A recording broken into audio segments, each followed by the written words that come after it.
All right, we're live. I have a cool story. I want to tell y'all. So I actually got in contact with a white woman who is the mother of some mulatto kids. She has 2 daughters. And she had a very unique experience. And I think some of y'all may have seen the video. It was shared. But I actually reached out to her directly, and she told me her whole story. And I wanna tell y'all part of that story today. Golden says, "You're welcome, bro." Iberian says, "I'm clutching my pearls." Keep clutching. Keep clutching. Let's see. Hey, we got Jalen in here. What's up? I thought it was AI. You thought what was AI? Let's see. Okay, I see we've got Sahil. I think I remember you, Sahil Knight. The guy that called us donkeys. Your voice? Oh, you thought my voice was AI. No, that's my real voice. That's like my voice that's like my it's kind of more like my serious dramatic voice. Like, mixed race people are not black. I'm like very like super serious. Oh, I know Sahel is anti-mulatto. He called me a donkey to my face, but I want to hear what he has to say. No, you taking words out of context. Why are you doing that, bro? Where's your honor? Did you not say that you thought we were at the same level as donkeys? No, I said that the word is equation towards a donkey. I know mixed people that don't like the word. And now I'm meeting other mixed chats, they don't like the word. So yeah, the word should not be embraced. Sorry, man. Why shouldn't it be embraced? Because I'm hearing this from other mixed people too, saying, yeah, that word is like the N-word. So yeah, I'm not using it. You guys got me thinking it's cool to use it, but no. But why is it? Why? I understand you said that other mixed people think it's offensive, but why do you agree with them that it's offensive? Because I can't just listen to one mixed race person and say, oh, yeah, the N-word, like, I'm cool with it. But other people are telling me no. I'm like, no, bro. That's like the N-word. Okay, but what was the justification? What did they tell you? Well, they told me the same thing. It's like the same level of a donkey. They're offended by it. Man. What do you mean by same level as a donkey? What does that mean? Like, you're not the same level of a donkey, like a mule, a stallion. You're in between. Mulatto doesn't mean mule. Explain it to them, bro. Like, they are offended by it. And I'm telling you that mulatto has never, ever meant mule. It always meant someone who is mixed with European and African. Damn, bro. Why are we? Oh, wait. Never mind. I forgot they got mestizo. They got that as well. So I thought we were the ones. They have Sambo as well. Sambo. Yeah, that's another category. Yeah. Sorry, man. It's like, sometimes I wish like my people were like the Asians. You know, we were not in the middle of this bullshit. Asians, they're quiet. They keep to themselves, bro. Okay, but I think I just want to clear the air that the argument that they're probably making is that mulatto comes from the word mule in Spanish, but that would be the etymology of the word. That is not the meaning of the word. Okay, so it's never meant mule, but their argument is that it came from the word mule. But those are 2 different things. But I still don't understand why would that be offensive? Explain it to them, bro, because I met them from their personal experience. I can't tell them how they can feel about it. I'm not doing that. Do they identify as black? Huh? Do they identify as black?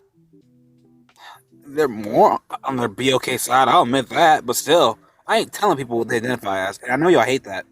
I know you agree with that, right? We don't tell people who they are. I agree with not telling people what they are. I think you can tell people what they are not. Okay. Yeah, you can't be out here claiming to be like. No, I can't go down that level. I'm not gonna say that, but we get the point. Like if a Chinese guy was like, "Yo, bro, I'm black." Like, you can clearly tell, okay, you're not black. I may not know that you're Chinese. I may not know exactly what you are, but I can tell what you are not. Okay, yeah, you're saying it's like an Eskimo claiming to be a Mexican. I'm like, no, bro, you're not Mexican. Yeah, exactly. So, who's that on your profile pic? Is that the dude I'm thinking of? I think I know who that is. That's he's a character from Star Wars. Huh? Yeah, my profile picture is probably the only like mixed race character. Oh, actually, not the only mixed race character. He's one of the few mixed race characters from Star Wars, from the Book of Boba Fett. No, that's not me, Oh, Jalen. damn, bro. Why you didn't pick the dude from Prison Break? That one, I think he's like some type of Puerto Rican or something like that. But like that would have been another choice. But okay, Yeah. something new every day. So my thing with this, a lot of so y'all trying to embrace just being mixed race. That's what y'all trying to do. Yeah, pretty much. That's it. Okay, I respect that 100%. And like embrace your full ancestry. Yep, exactly. Not trying to hate on anybody, not trying to like diss other people. I want peace and love with all people, paz y amor, okay? Just trying to say, "Hey, I'm this and this is I want to create a space for us." That's all it is. And I hope you advance your civilization instead of destroy it. Same. Thank you. Hey, Alessio, what's up? Oh, crap, what happened?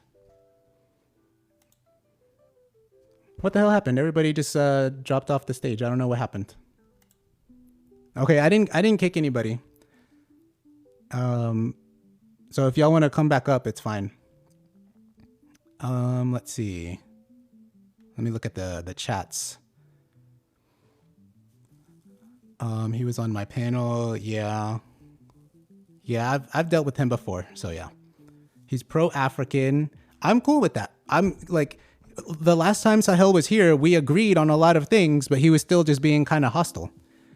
The term has Arabic origins. Yes, correct. Frog on my toe says some of the Mexicans are indigenous and some are Spanish. Yeah, I think most Mexicans are mestizos, so a mix of indigenous and Spanish. But there are some who have, more European ancestry or more indigenous ancestry. So it really depends. And then there are certain parts where there are people who are, have like African and indigenous. There are a few mulattos also, but not many. Okay, so let's see. I thought I saw Jalen trying to come up. Were you trying to come up, Jalen? Oh, hey, Brienne. I hope I'm pronouncing you right. Brienne's here. Awesome. Iberian says shout out to Fatima Miss Universe.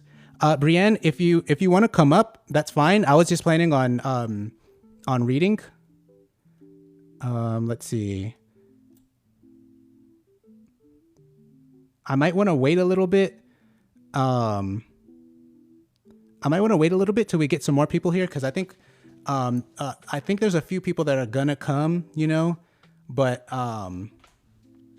if it takes too long, it's fine. Yeah, that's how you pronounce it. Okay, awesome, Brienne. I'm nervous. Finish. Yeah, you don't have to be nervous. You also don't have to turn on your camera or anything.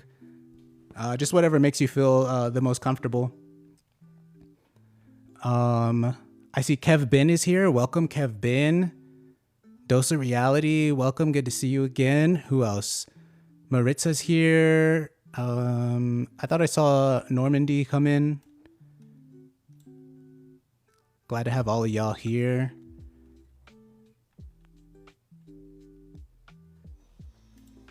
Okay. I'm just not trying to get hate for real. It's a sensitive topic, but I do think my story. You're not gonna get hate here. Like this isn't a space where you're gonna get hate for what you're going to say, Brienne. So like I said, we already spoke. I already know most of the story, so you're definitely not gonna get hate here. Just so you know. Okay, so let's see what else. Oh, we got Mulatto Genesis here. What's up, man? What's up? Everybody, like the live. Tap that screen. Tap it. Like the live. Also share it. I cannot share it in the group chats. So if y'all are in the same group chats as me, go ahead and share it. Share it with all your friends. I'm about to invite someone up on the panel. The mother of some mixed race kids. Okay? and she's got a very interesting story. So I'll bring her up here in a little bit. Awesome. Thank you, everybody. I see y'all are sharing it. Thank you, Mulatto Genesis. Thank you, Dose of Reality. Thank y'all for sharing that. Awesome.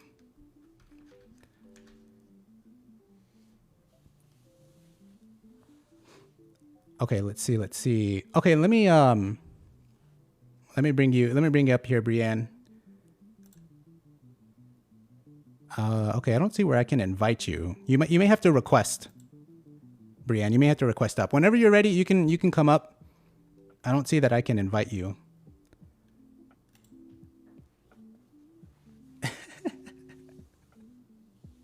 Alessio, chill out.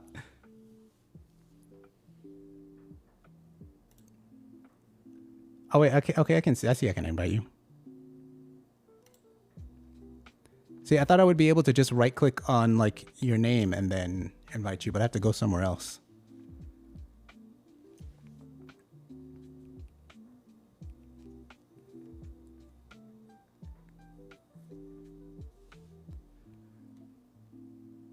Hopefully the music's not too loud. I have some background music. It shouldn't be too loud. I hear it just fine.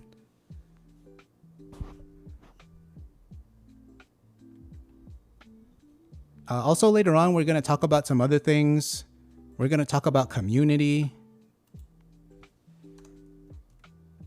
I also think I found a scammer. I think we have a scammer among us. I could be wrong. I don't know. But I was talking to a guy on the Instagram group chat, and it sounded like a scam. It sounded like a scam. So I don't know. Hey, Brienne, what's up? Hey. How are you doing today? How's it going? Shit. I'm okay. Life is kind of crazy and hectic right now. I believe you. I believe you. My grandpa was in a car accident yesterday, so that was really good. Oh, your grandpa, is he all good? He just got out of surgery because he broke his. He wasn't wearing a seatbelt, and somebody crashed into him. Sorry, excuse me. And he broke ribs, his hip, his femur, which is extremely hard to break apparently, and his arm, and then he like busted up his forehead. So yeah, it's really bad, but Gotcha. So yeah, I wish I could say I'm good, but no, not really. I gotcha. And also, we're not going to be talking about a subject that's like super fun and super happy to talk about. But for right now, can you just give like a quick introduction of like who you are? What do you mean? Like, who am I? Okay, so I know your name's Brienne. Okay, I'll do the introduction. So Brienne, I found Brienne through a post that she made discussing her two kids. She has two mixed kids. You identify as white, correct? Yes. Yes. Your husband identifies as black, correct? Yes. Yes. And so they have two mixed kids. And on this post, I can't remember if it was specifically in the post or in the comments, you were talking about your experiences with your husband's family. And I thought it was so interesting. So I reached out to you and I wanted to invite you on this live. You told me a lot about the backstory and it is super interesting. And I know my audience definitely wants to hear this. So, I mean, you can kind of start wherever you want. You can start from the beginning, like when you met your husband or wherever. But just it's complicated, Alicio. Chill. yes, husband. Well, we separated for a little bit because of everything, but we're like in the works of trying to figure stuff out for the kids. Gotcha. All right, so go ahead. Tell your story. Well, I was gonna read what I wrote you, but now I can't fucking find it. Because I was like, that like explains it the best way. Do you have it? What I sent you? Yeah, I have it. Hold on. Also, it should be in our chat. Joe Caso says, "What's up, Mulaton?" Hey, what's up? Welcome, everybody. I see Mulatto. What's going on? I see Jordan. What's up, Jordan? So Rodney, I see you requested, but for right now, we're only gonna have Brienne on the panel because she's gonna tell us her story. My bad. Yeah, I was sending it to my iPad so that I could just read it off of my iPad.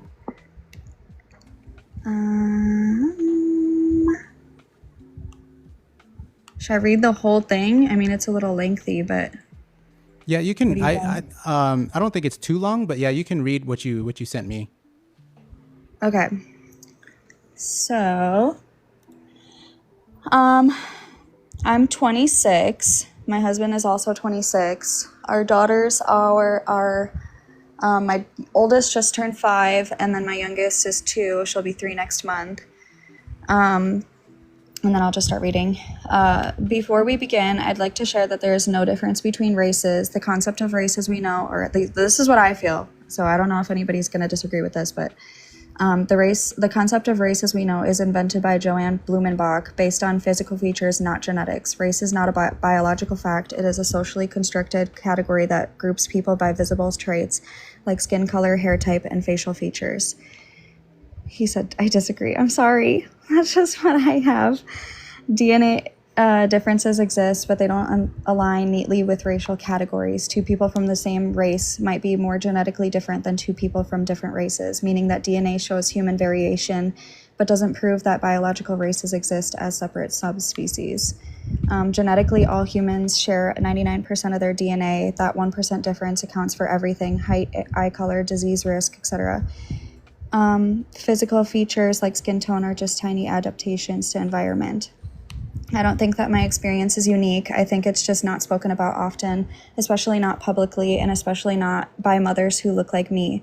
I'm a white woman married to a black man, and from the moment his family found out about me and before even they met me, I became the target of hatred that had nothing to do with me as a person and everything to do with what I represented to them. I often have to remind myself that this journey doesn't require perfection, but no woman or mom is perfect. But what I do know is I'm intentional in how I raise my girls. I stay educated and I try to lead with humility and courage, especially when it's hard.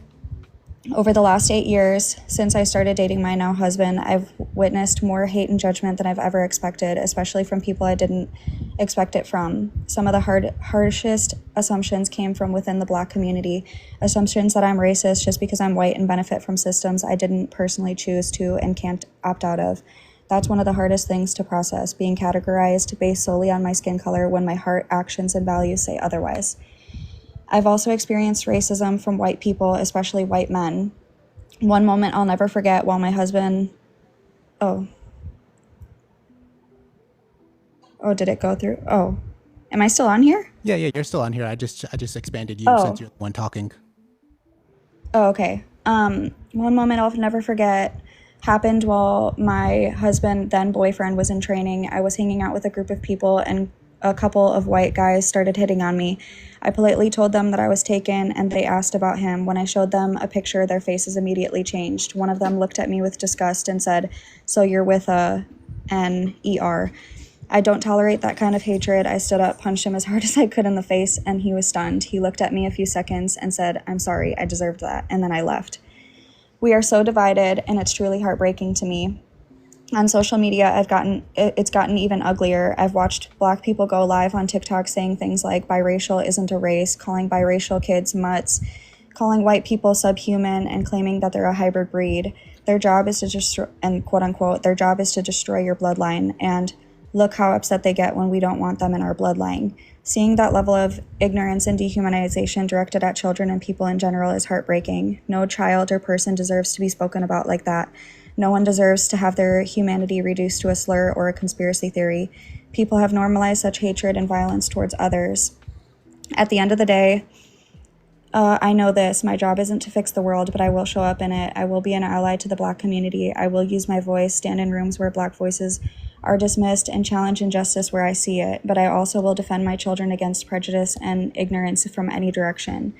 Being an ally doesn't mean being flawless. It means being humble, open, and always growing. This is our story, 8 years of it. When my husband and I started dating in 2018, he told me something on one of our early dates that I didn't fully understand at the time. He said, "I don't think that my mom is going to like you because you're white." I remember just blinking at him, confused. I didn't grow up around racial tension. I had never experienced hatred directed at me. I had never been around people who hated white people or even white racists, and honestly, it didn't register that this could become a real problem. I brushed it off and thought maybe he was overthinking. I thought love would override everything. I had no idea what was waiting for me. I didn't know that this one sentence was the beginning of an 8-year storm. This isn't just my story, it's his story too. When he joined the military, something he decided before we even started dating, his family blamed me for him leaving. Just months into dating, I told him that I was told that I had motives. They said, "I know how them white women are." They called me fake because he wanted to marry me. Him joining the military had nothing to do with me, but I was willing and ready to support him.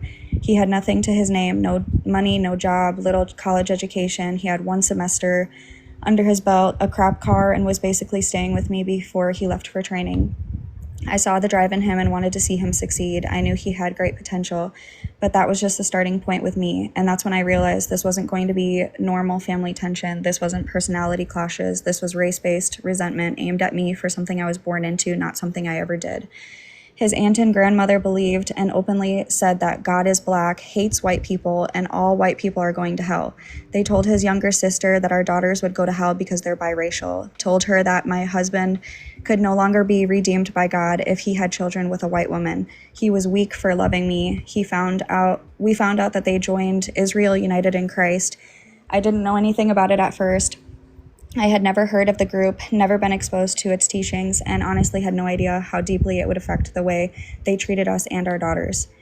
But once they joined, everything intensified. The harsh comments, the religious judgment, the claims about who is pure, who is chosen, and who is condemned, the belief that interracial marriage was a sin, the insistence that white people were spiritually doomed. These weren't jokes, they weren't misunderstandings, they were serious, repeated, and said with conviction in texts, in Facebook posts, in conversations. It wasn't my personality they hated, it wasn't my behavior, it was my skin. And when you're judged for something that you can't change, the pain hits in a different way because my heart and actions and values say otherwise than what they think of me. Suddenly, their hostility wasn't just personal, it was what the fuck did I write? I don't even know. They weren't just expressing their own opinions anymore, they were repeating ideologies that they believed was justified by scripture. It stopped being family conflict, it became religious condemned, oh my gosh, I can't. Backed by a belief system they've felt morally obligated to enforce. And they made it very clear that in their eyes, and I and my children were the problem. My husband never wanted to believe that his family was hateful to this extent. His way of dealing with emotions is to shut down and go radio silent. So that's what he did. He cut anyone completely off that was saying anything about his wife and kids. I never wanted to be the person who kept receipts, but the lies, attacks, and accusations kept coming. One of the things that they were saying was that I would kill my black daughters. They were just saying like evil things. Let me skip down. They were saying, imagine hearing them call your wife evil, corrupting, and a blue-eyed devil. That's what they would call me. They would call me blue-eyed devil. Imagine being told that your love makes you weak, sinful, broken. Imagine trying to raise a family while being pulled in 2 directions, loyalty and love, both hurting you in different ways. I've seen the guilt in his eyes, the shame he never deserved, the frustration of trying to create peace in a war he never started, the heartbreak of knowing that the people who raised him can't love the family he built. They said, "You lame, that's why God said not to mix with those devils, because he will have you separated from your family."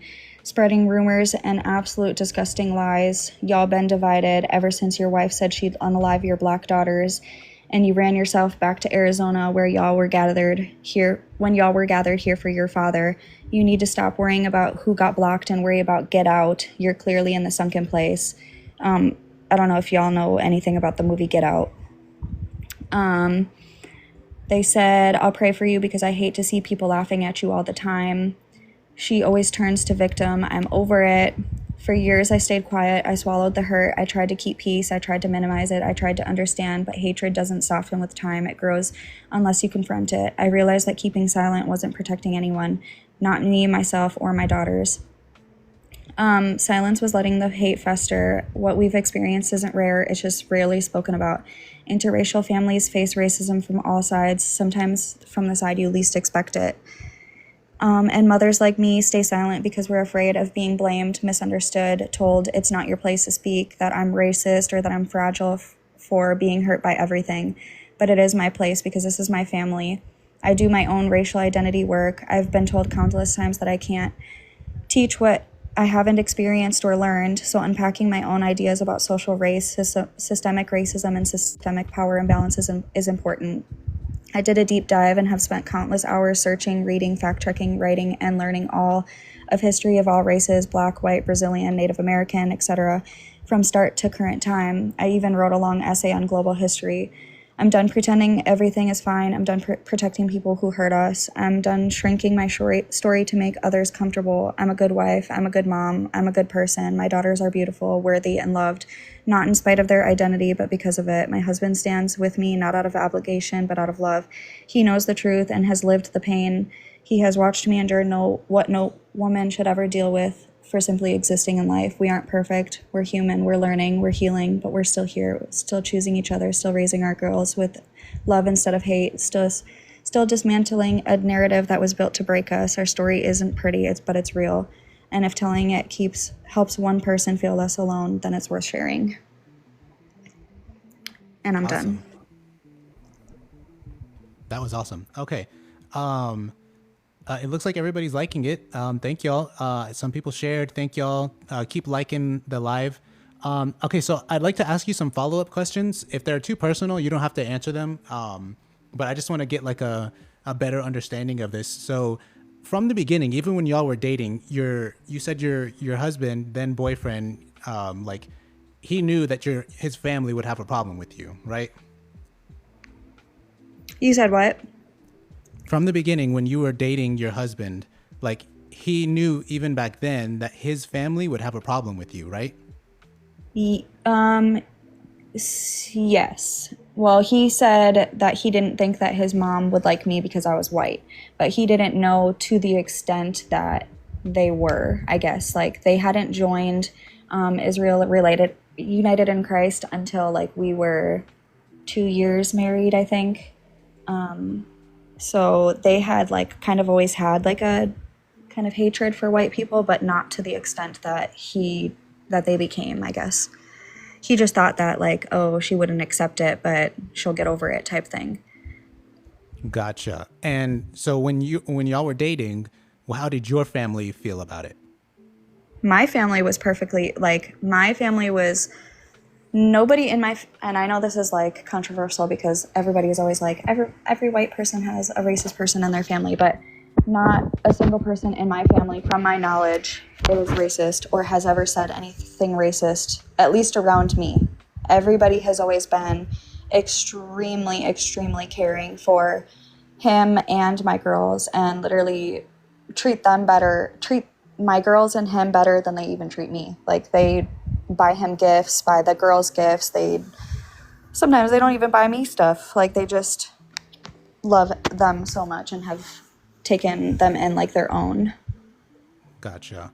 And so whenever y'all got married, like, I'm pretty sure at some point, like the two families like met and came together. Like did his family go to the wedding? Did his family ever like meet with your family or anything like that? We didn't have like a wedding. We did a courthouse thing, but his mom and his aunt, and my mom, and then his two younger siblings came, and his aunt is the one that like said majority of this stuff, like calling me blue-eyed devil and stuff like that. So they always acted like really, really fake to my face. Like they would act like they liked me to my face, but then they would like turn around and immediately say just like awful, horrible things about me. And I've never done anything to them to like make them say anything.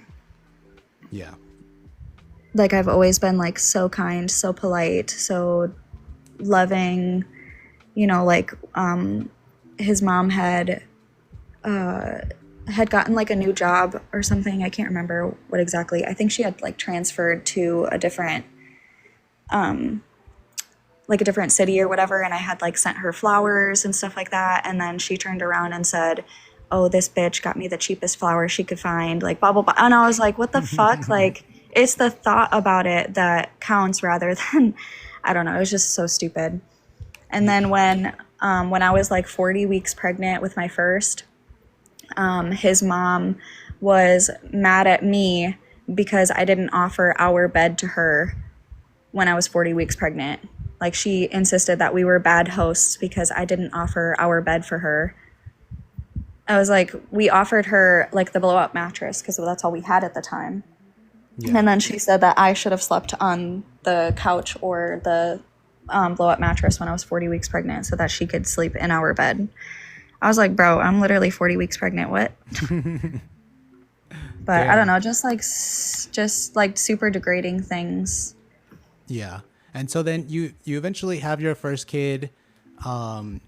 And what was like once that happened, what was like the family dynamic then? Did it change or get worse at that point? His mom, so she made a whole huge fuss about coming, and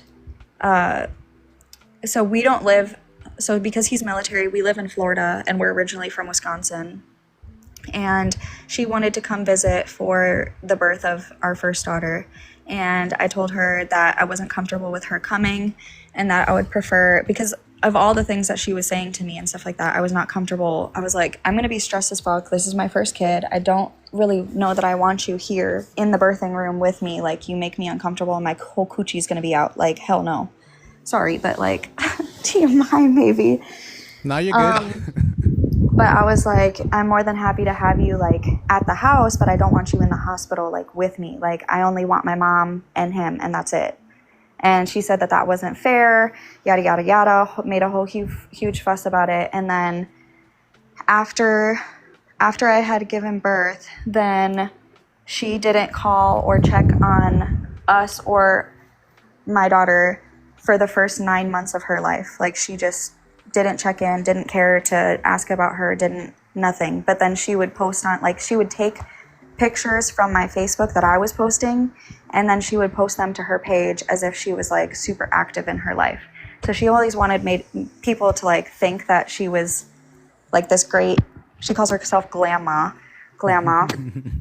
and she always wanted to make herself seem like she was like this best glamma to everybody, but she never cared to like check or anything.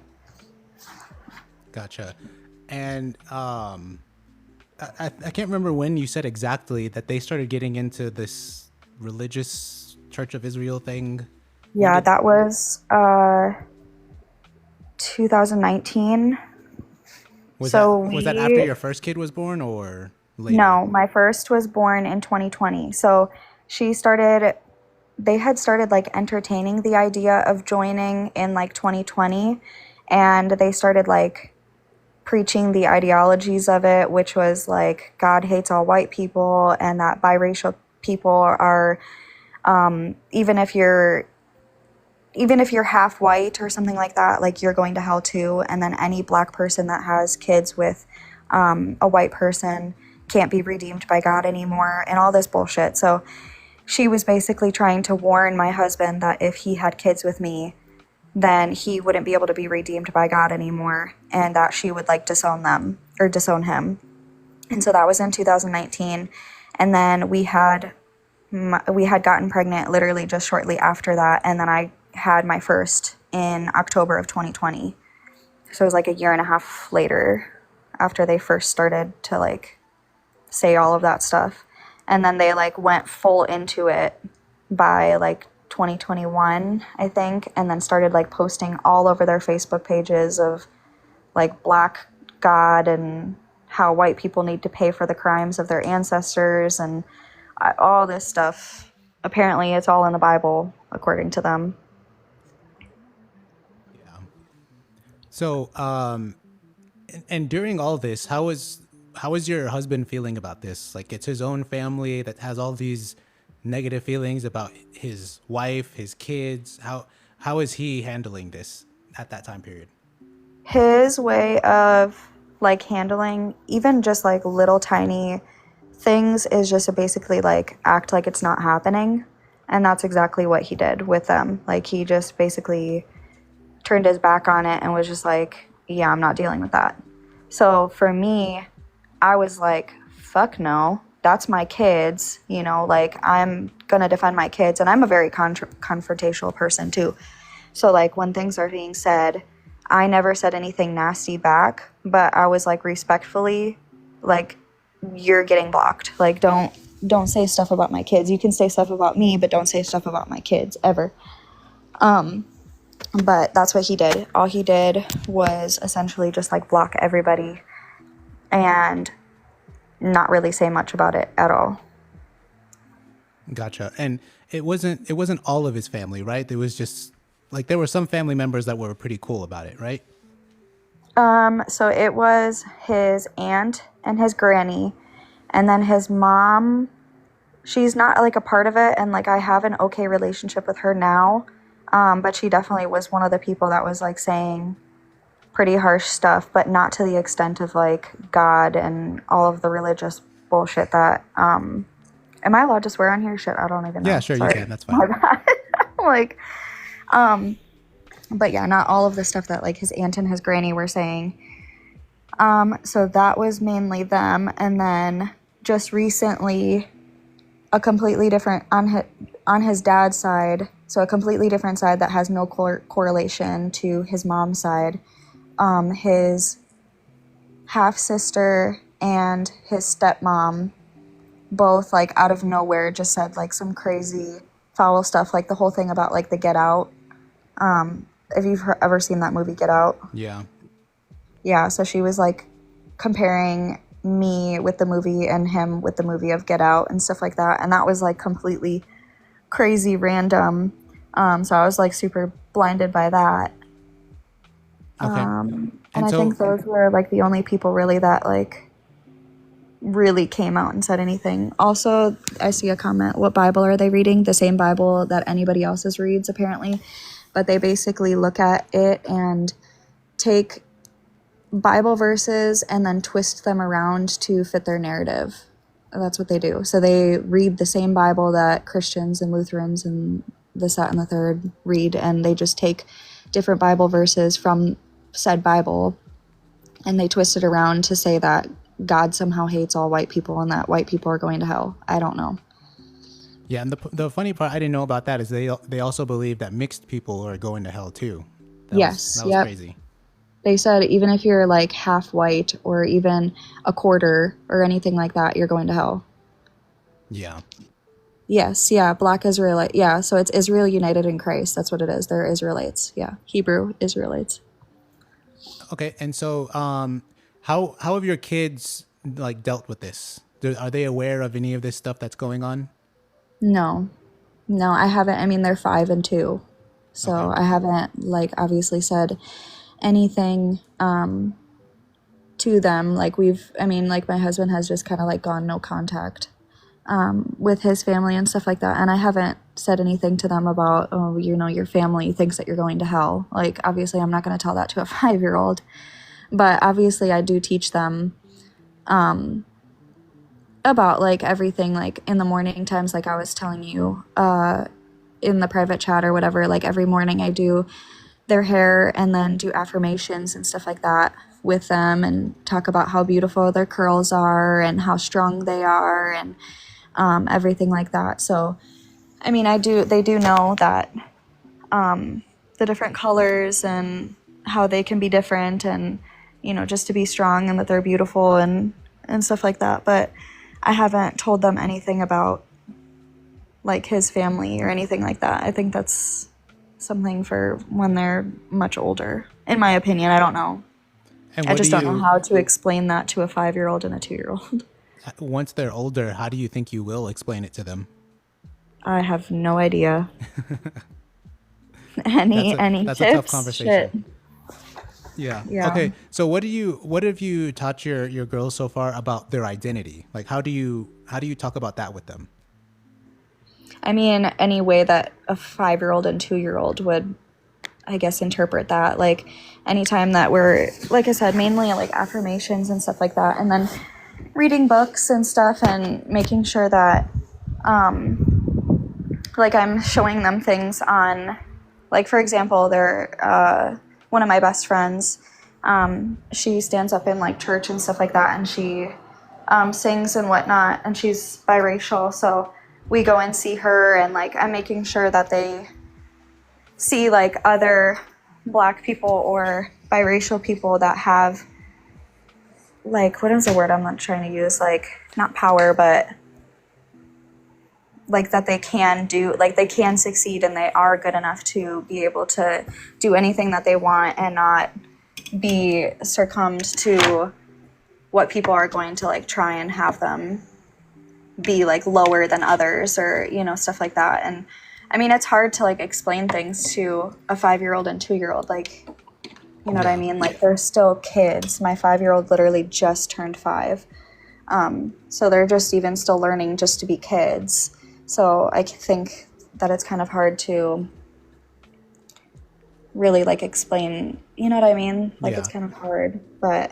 So real quick, everybody, if you're liking this, go ahead and tap the screen. Let's get the likes up to about like 2K. Let's get them up. I see y'all are sharing it too. Thank you for the share, Jordan. Okay, awesome. Thank you. So, but how do you teach your daughters to identify? Do they identify as Black, like mixed, biracial? How do they identify? So my youngest doesn't like understand all of that. I've tried to like explain that to her. So my oldest, like she's said things like, why is mommy white and daddy Black or whatever? And I've always like told her like, mommy is white, daddy's Black, and then you're biracial. So she identifies as biracial. And I've always like told my husband that I didn't want anybody to ever like, cause my youngest is more like light than my oldest. And so I always tell my husband, I don't want people to say that my youngest is like white passing or my youngest is Black, like, because they're not. They're biracial and they're both. So they are black and they are white, but they're not just one, like they're biracial. So like that's kind of what I've explained to them, is that they're mixed of both and they're beautiful in that way, and that's a beautiful thing. And she's always been like happy about, or my oldest has always been like really happy about like sharing that. Like she walked up to somebody that like had the same color, like she was like basically the same color as her, and she's like, we're biracial. And the girl just looked at her and was like, I was like, I'm sorry. But yeah, so she calls herself biracial, so she at least knows like that. But yeah, that's good.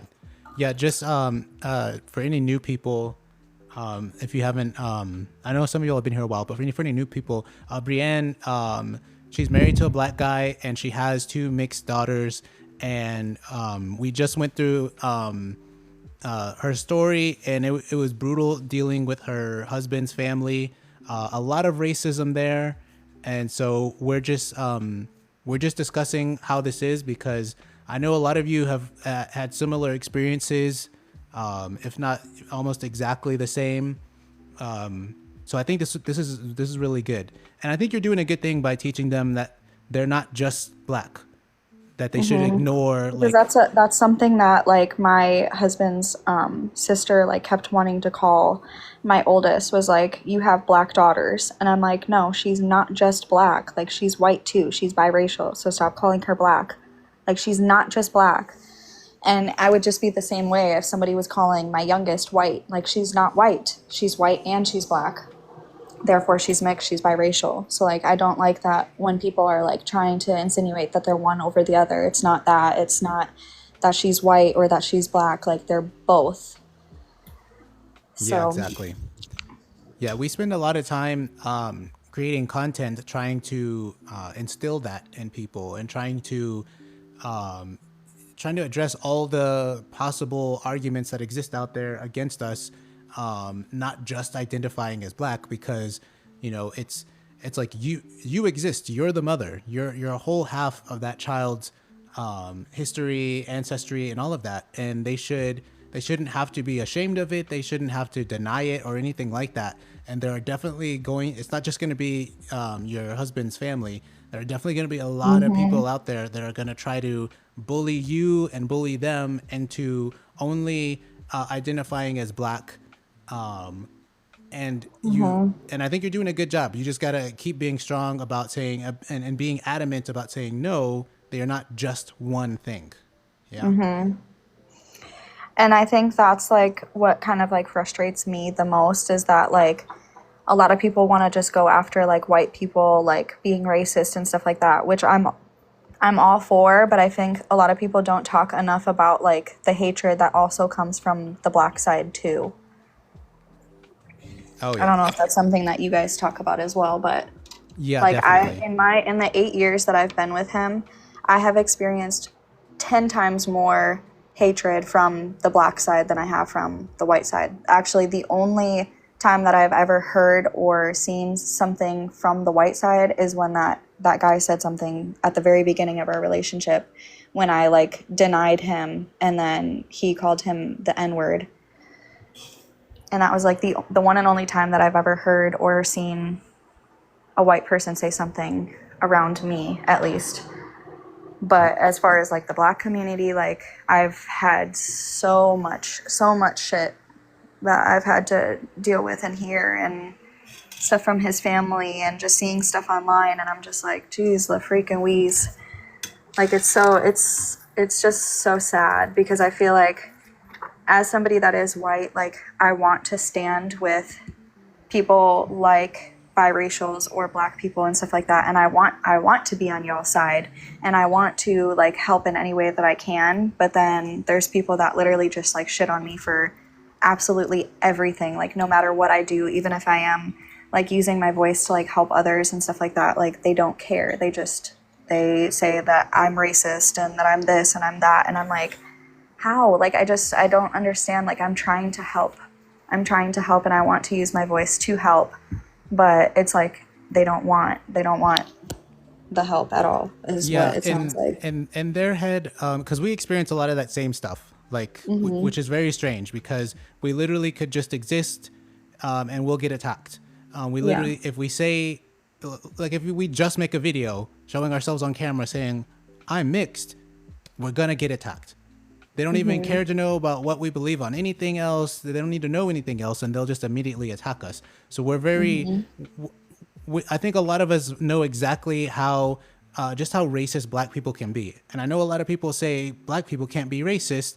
They redefine what it means to be racist, but no, anybody can be racist. You can experience racism from anybody. No group is above being racist. That's something that is just a part of being human. You're going to hate certain people for whatever reason. And, you know, the goal is not to deny that you can be racist, but try to overcome that racism and try to, you know, stop doing that. Well, I've even seen people say that Black people can't even be prejudiced. And I was like, are we reading the same definitions or? Yeah. Like prejudice is literally hating another race. Like I'm so confused. Yeah. It just doesn't make sense. Like, I feel like I hate to say that Black people have been like extremely more hatred that I've seen personally. But as for like everybody else and what they've experienced, I don't know. Like I've never been around like white racist people. So that's hard for me to like share that experience on that side because I've never been exposed to white racism or like people that were racist. So like it's like hard for me to be like, oh yeah, I've like dealt with all this or I've seen all of this and this, that, and the third. Like I know white racism exists. Like I get that. It's very, very prevalent and stuff like that. I get that. But at the same time, from my experience personally, I have only like ever seen true racism like once in the 8 years that I've been dating him. Yeah. Okay. So I invited some people up on the panel. Gold National and Sheridan. Gold National, did you want to say something or contribute to the conversation? What's up? Yeah, what's up, man? Thank you for bringing me up, Mulatan. Yeah, hi, Brianne. How you doing? I've been listening for just a few minutes. I think it's great that you're teaching your kids that they're mixed and not Black because that's what they are. And I can unapologetically say that, and they hate me for this, right? Like, I'm not afraid to look black people in the eye and tell them that they're just as fucking racist, if not more, than the white people, right? They are. And it is often the experience of non-black people, and that includes mulattoes, that anytime they exhibit any sort of negative behavior towards us because of their politicized identity, especially in America, everything is politicized with them. So they feel as if they can do no wrong, they can say no wrong, because a narrative that doesn't adapt them in a negative, antagonistic way, it goes against that politicization. But it doesn't take away the fact that these people are just as fucking racist, if not more, than any other group. And us mulattoes, those of us who are half black, culturally, we've been exposed to their racism closer than anybody else in the world, right? Because we come from half of them. But the thing is, you are that child's mother. You don't have to do anything that they tell you. You make the best decisions for your child, and we're telling you as mulattoes to tell that kid they're mixed, right? Not black. And then also, I would go further, right? Because people are always saying, well, as long as white mothers, as long as they do this specific thing, then that's okay. No. You as a mother, you're allowed to make the best decisions possible for your kids that you believe, right? That includes cultural immersion.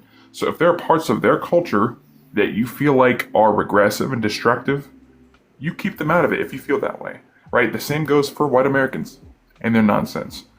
When it comes to culture and exposure and their experiences and dynamics, because they're your kids, you do what's best for them, not what they think is best for them. Because as a mulatto, I can tell you they do things to destroy us, sabotage us, because they don't like that we exist, right? Everything they do and say to us implies that they don't like that we exist. And so you, as the mother of that child, you have just as much right and influence and spiritual connection to your kids as the black people do, because that is what he said is absolutely true. You are half of that child, and you're not lesser than because you are a white mom, right? There are fully black moms of fully black kids who are just as toxic, just like there's fully black moms of biracial kids, mulatto kids that have toxic dynamics. So you do whatever the hell you want with your kids. You're allowed to talk about your experiences. And a lot of this stuff is just politicized, right? And that's not anti-black, that's not racism. It's just fact. It's objective truth. And that's where I'll land. I've even had like friends, like a really close friend that was black, and his baby mama posted on Facebook something, I can't remember exactly, something that said, dating somebody that would have sold you back in the day is crazy, but carry on, or something like that. And so then I reached out to him and I was like, yo, like, is that how you guys feel? Like, you guys don't like interracial couples and stuff like that? And he's like, oh no, it's just a joke. It's just a joke. And I'm like, well, that's not funny. Like, that's not some stuff that you like joke about, especially if you have like biracial, like close friends. Like, that's not funny at all. And they just think that it's like black humor and just it's funny and this, that, and the third. And I'm like, okay, well, is it okay for me to start joking about black people? Because I think not. Because if I said anything even halfway somewhere like that, I would get absolutely crucified. But you guys can just like openly joke about white people and biracial people and this, that, and the third, and then just think it's funny. And then if, God forbid, a white person or a biracial person says that they're hurt by that, then they're like, oh, well, it's just a joke. It's just funny. It's just how the black community is. And I'm like, that's not funny. Nor do I want to be friends with somebody who thinks that that's funny. To joke about, white people and slavery and this, that, and the third. Like, if that's how you feel, then don't be friends with me. It's selective victimhood, right? It is. Like, it is actually a cultural norm for them to be able to say disgusting, racist, and degrading, dehumanizing things to other groups. But God forbid, if I even, lift the tone of my voice a little bit, oh, you're a racist, you're anti-black, right? And my thing is, I stopped caring, right? I say whatever the fuck I want to them now. Like, I don't walk on eggshells, I don't pander anymore, because my thing is, they don't even have the systemic power to stop me from doing so. And if I'm just talking about my experiences and I'm talking about cultural facts, it comes down to facts over feelings, right? So this is not me spouting prejudice and, and deflecting. This is me specifically talking about what I see in their community and what they've said and done to me. That's it. I don't pander, right? And I think what's ironic is that sometimes we have white mothers like you who come into our spaces and they are so desperate for Black validation that they'll spew the same talking points as us, right? You have white mothers coming into our spaces who are telling the kids that they're Black because they don't want Black people to get mad at them. And I'm like, no. You don't have to pander to people that would turn on you in an instant because you're white, right? Do what's best for your kid. Stop pandering to somebody else, right? Mulatto identity is not tied to Black perspective. Never. Yeah, exactly. Yeah, and that's like my main points too, is that like I'll defend my kids on both sides, and I think that's like a lot of things that I also see with white mothers too, is that they just want to like please the Black community so badly that they just say whatever the hell they want to, make sure that they're pleased. But then it's like you're taking away their whiteness too. Like I know that people, like white people, are not allowed to be like proud to be white, but it's all like Black proud and this, that, and the third. But it's like they're half white too. Like they should be celebrating all of them. Like It's not just about being Black, it's not just about being white, it's about being biracial. They're both. They have to be accepted by both sides, and that's something that they aren't accepted by both sides, and that's the sad reality of it. Well, let me tell you this, right, too. Hold on a sec. Hold on a sec, Gold National. We're at 1.9K likes. Let's get the likes up. I see 50 Gray Shades join. What's up, man? Good to see you in here. We have Sheridan on the panel, so I want to give Sheridan a chance to speak. What's on your mind? Hi, guys.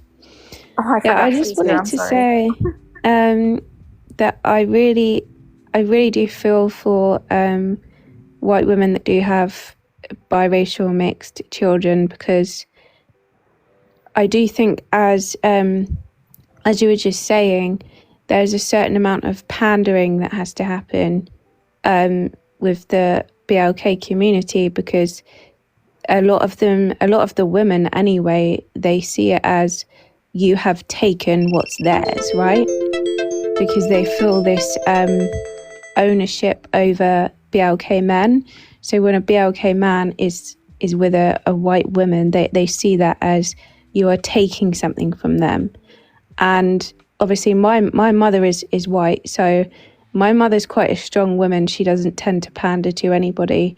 But, as you were saying, I was raised with both of my parents, and I was raised that you have this culture and this culture. You have this heritage and this heritage, these genetics and these genetics. So there was no confusion for me, but I do feel that these biracial mixed children that are being told that they are just BLK are extremely confused about their own identity, because they are literally denying half of themselves, right? Part of themselves. And I think that that's also seems to be a type of pandering as well for acceptance. But I was raised to not seek validation or acceptance from anybody, that I am who I am, and I should just be proud of that fact, right? But I think if parents start to raise their children properly and teach their children to not seek validation and to be proud of who they are, I think that the next generation will be less confused, basically. Awesome. Anybody else want to add on to that? Yes, very well said as usual, Sheridan. Like I say, I think what I also wanted to say, when it comes down to culture, right? Because I like that we're talking about the pandering thing, but a lot, because I'm the Black that I'm mixed with, right, is specifically Black American. And when we talk about culture, parents have a right to filter what they think, what culture and what proximity and what spaces they think are the most pragmatic and beneficial and safe for their kids. And they call me Coon, Uncle Tom, blah, blah, blah.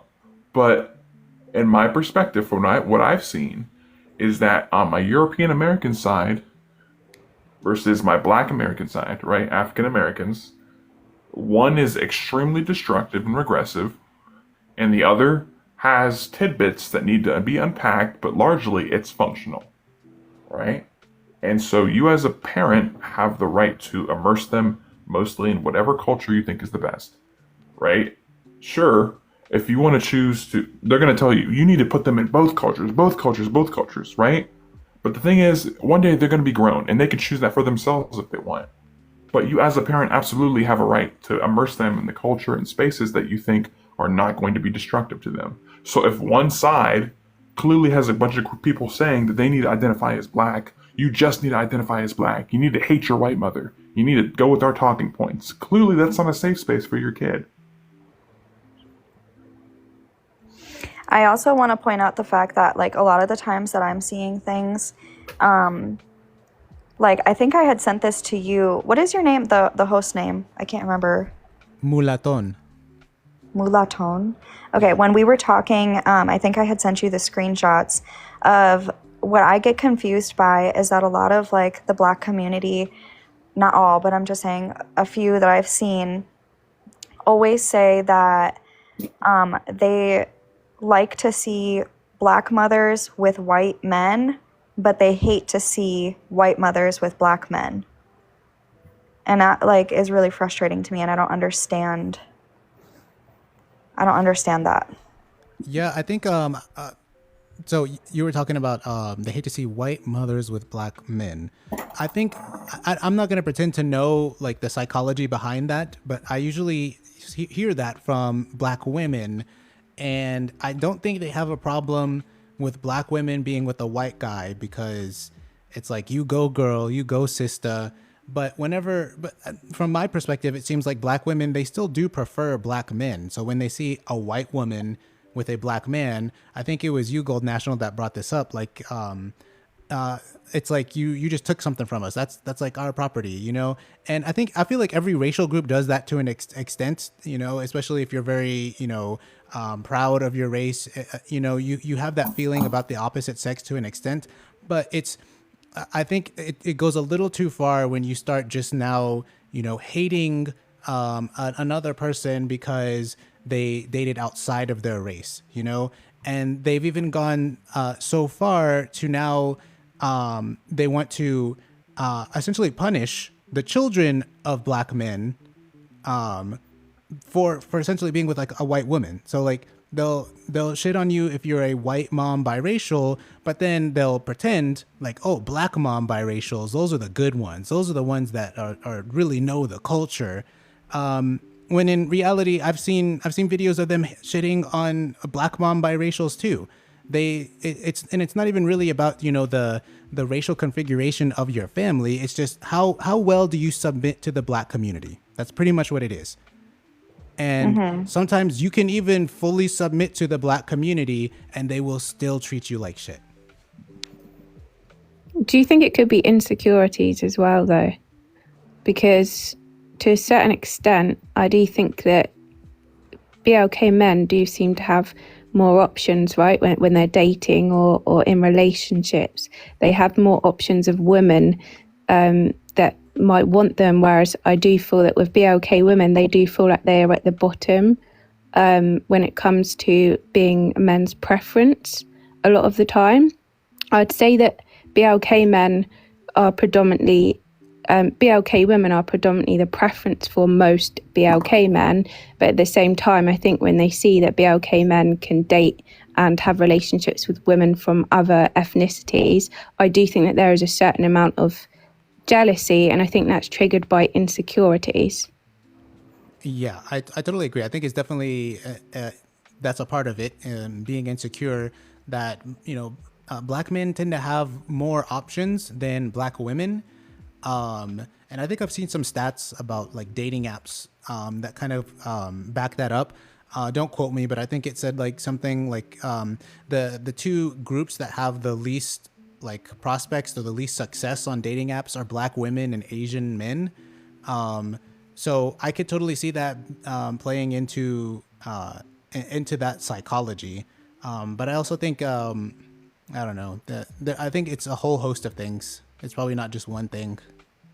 I think what you said earlier is very valid, though, right? Because Sheridan brought up a good point, and she's the one who mentioned like the black woman feeling entitled to black men.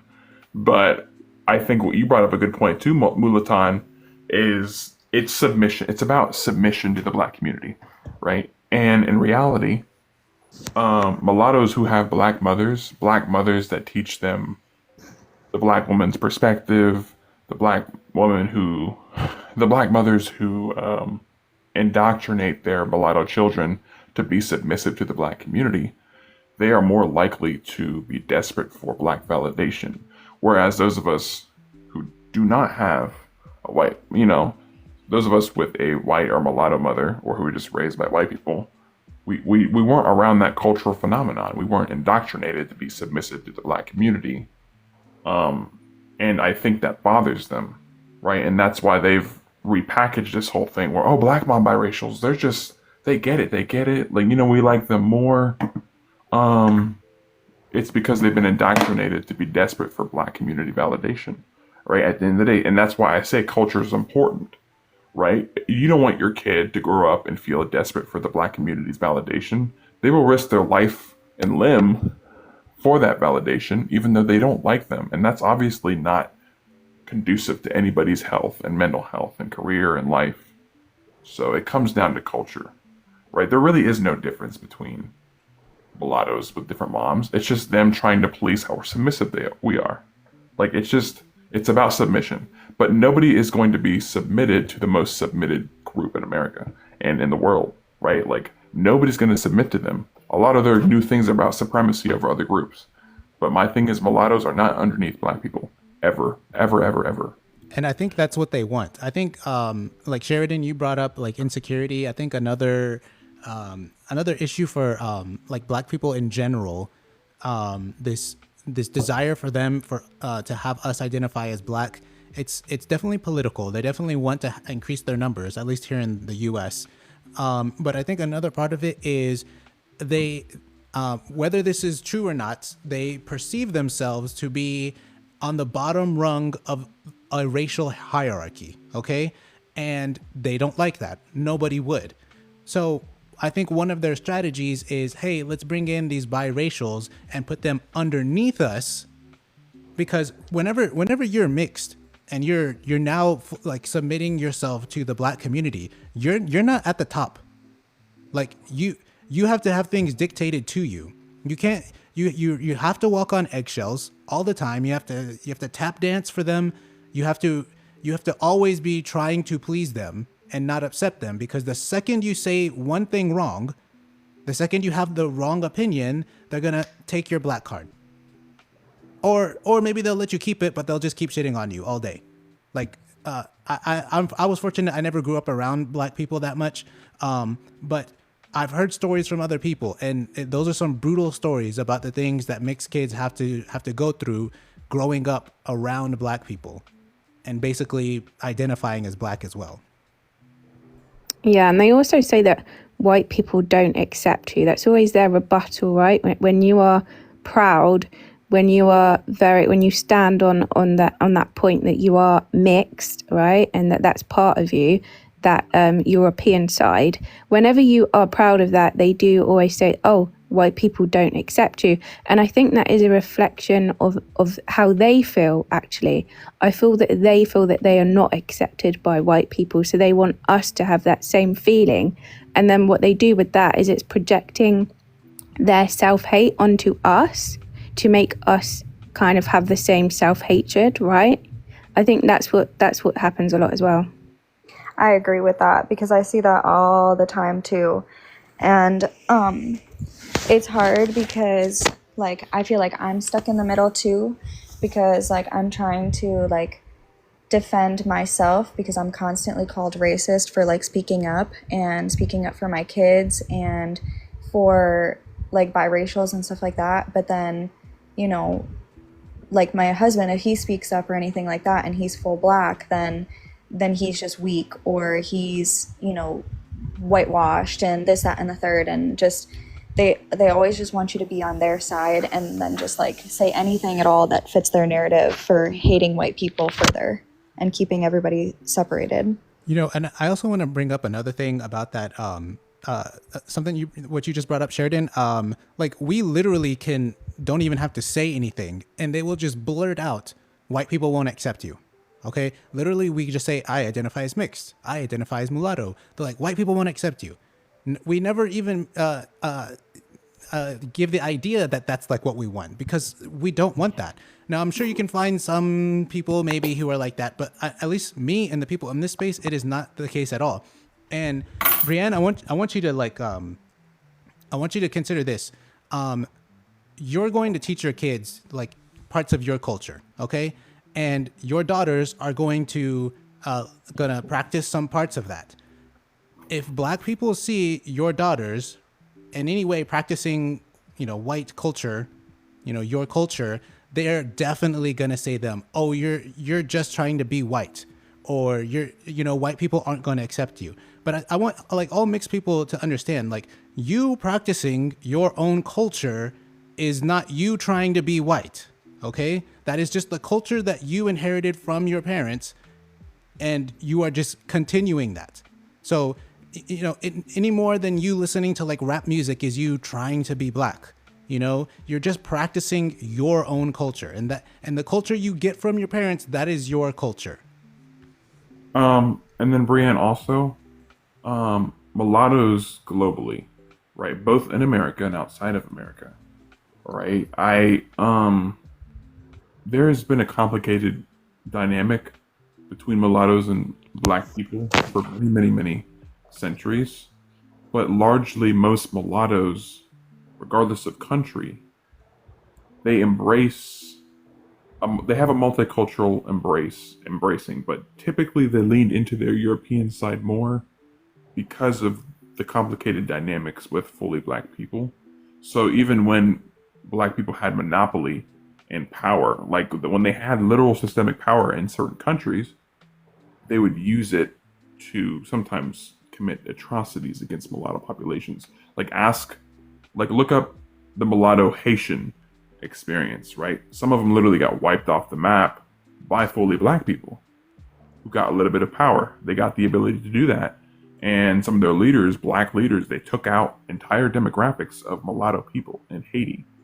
And so that is why typically we lean more into our European side, or we benefit more from our European side, because Europe has, for all of its wrongs, Europe has just as rich a history as different African groups, and we were allowed to. It's basically, it's the law of power, right? It is. It's like if you have a proximity to something, or if something that you're involved in or you participate in, it gives you more opportunities and control, you are going to pursue that, right? It's just a basic law of power.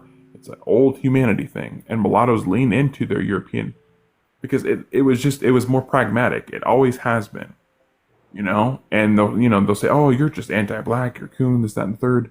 No, they do the same thing in retrospect to their own black American culture.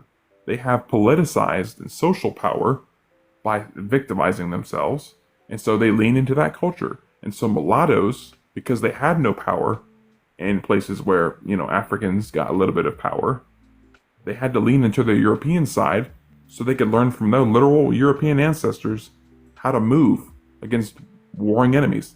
That's it, right? And so it's not, as Mulatan said, when we participate in the different types of white culture, especially the cultures you specifically come from, Brian, because I was reading your comment. You said you're half German, Italian, Russian. Those cultures are your kids' cultures. They are. Like, they just are. They belong to your kids. They have a mulatto right to participate in those cultures. It is literally their birthright. And black people don't have that birthright, and that's why they're jealous. So I also want to say, like, it's hard also when people are like, what do you do to, like, teach them and this, that, and the third? And I'm like, because I hear a lot of people say, like, white moms can't teach them about black culture and blah, blah, blah. And I get that because I'm not like in it, and I've never experienced it. I've never like you know what I mean? And so, for example, like for Juneteenth, or maybe it was Black History Month, I can't remember. I had my best friend, she owns a sewing company, and I had her make like this beautiful, beautiful dress that was like it was like the green and the orange and like the colors of, you know, Black History Month and stuff. And so I had her make that. And then I took pictures of my daughter and I posted them to my social media. And then my husband's family was commenting and then going to my husband saying that my biracial kids are not allowed to wear that because they're not Black enough to be like celebrating and stuff like that for Juneteenth. And I was like, I don't understand, because Black people say that I'm supposed to be teaching them and like trying to teach them the culture of Black. But then as soon as I'm like trying to do so, then I get shitted on for doing it. And then I'm apparently like stealing the culture and I'm doing this, that. Like, I'm like, I don't know what you want me to do, because I'm trying to. You will always be the bad guy. In their eyes, you will always be the bad guy. Even from like Hispanic community too, I've like I love to cook. I love to cook like not only like white people dishes and stuff like that, but I love Mexican dishes. I love just like any kind of anything, like soul food, whatever. Like I will make it all. And I had asked one of my husband's friends, he was Hispanic. I was asking him for, I can't remember what recipe it was, but I was asking him for the recipe of it, and he had told me that he wouldn't share that recipe with me because he doesn't share it with white people. And I was like taken back by that because I felt like I was friends with him. And I was like, oh, are you joking? Like you wouldn't share a recipe with me because I'm white? And he's like, yeah, I'm sorry. Like my family would shun me for that. And I'm just like, what? I'm so confused, because if I try to, you know, like indulge myself into other people's cultures, then I get shitted on for it because I'm quote unquote stealing. But then if I don't, then I'm shitted on for not teaching my kids about other cultures. And I'm just like, it's like I'm damned if I do and I'm damned if I don't. And like as a white person, I'm like, I'm struggling. Like, do I try and like teach my kids the Black culture, or do I just stay in my lane? And like that's what I struggle with like the most with being a biracial mom, because I'm like, I want to teach them the things that I know, or the things that my husband, you know, his culture and stuff like that. But then again, I get shitted on because I'm quote unquote like stealing the culture, or you know what I mean? Like it's hard, both ways. I'm getting shit on it. So I'll give my 2 cents and then I'll open up to the rest of the panel. So I think I personally think you're okay teaching them, you know, parts of Black culture that you do know, you know, what little bit you do know. I don't think that's fine, because you literally married a Black guy. I'm assuming you have some interest in his culture as well. So you have some idea of his culture, and also you're the mother. So like, that's okay. Obviously I would say your husband has the most responsibility in that regard. Like I said, you're always going to be the Black guy because you're white, or sorry, you're always going to be the bad guy because you're white, and your daughters, your mixed daughters, they are also going to experience that to some extent. You know, this is why we talk about not really trying to pander or please the Black community, because there's just no pleasing them, even if you do everything they say, you know? Yeah. Anybody else want to jump in? Yeah. I mean, my thing is, I think it's great that you're teaching that thing. I agree with Mulaton, though. I think your husband has, you know, a level of responsibility when it comes to teaching them about his own culture. But I think you're being too hard on yourself, Breon. I think you got to ignore the noise. And my thing is, if you just don't want to get any hate anymore, like I would say that sometimes biracial moms have so much like white guilt that they feel like they need to stop teaching them about their own culture and instead focus on the Black culture, right? And my thing is, I don't want that though, right? Like, because ultimately you have your own lane, and it is a legitimate lane. Like, Europe is a massive continent, countless ethnicities, countless countries with its own culture, and then white Americans, they have their own nuanced multi-ethnic culture. And that is a culture. That is a legitimate lane. So you are absolutely, I feel like you are also obligated to teach your kids about that as well. Because as mulattoes, your kids are going to be able to grow up, have two different cultures, and they're going to be able to choose what to, embrace from both cultures, right? So I think, like, if it's out of genuine interest in other cultures, yes, you're allowed to teach them that. But if it's a thing where you feel like you have to, no, you don't, because you have your own culture. It's a legitimate lane, right? Black people say, "Oh, white people have no culture," right? And then when they say that, ask them what language they're speaking, right, and where it comes from. When they say stupid shit like white people don't have a culture, right? Ask them what language they're speaking and what country it hails from. And then two, you have your own lane, so you are allowed to teach them your own culture, right? You don't have to teach them specific other cultures because one, you have a husband and that's his responsibility, and then two, like, I feel like you should also be teaching them about their European side, like their white side, because it is a legitimate lane, and that's half of who they are. That's my 2 cents, 5 cents, I should say. Yeah, Sheridan, you want to add anything onto that?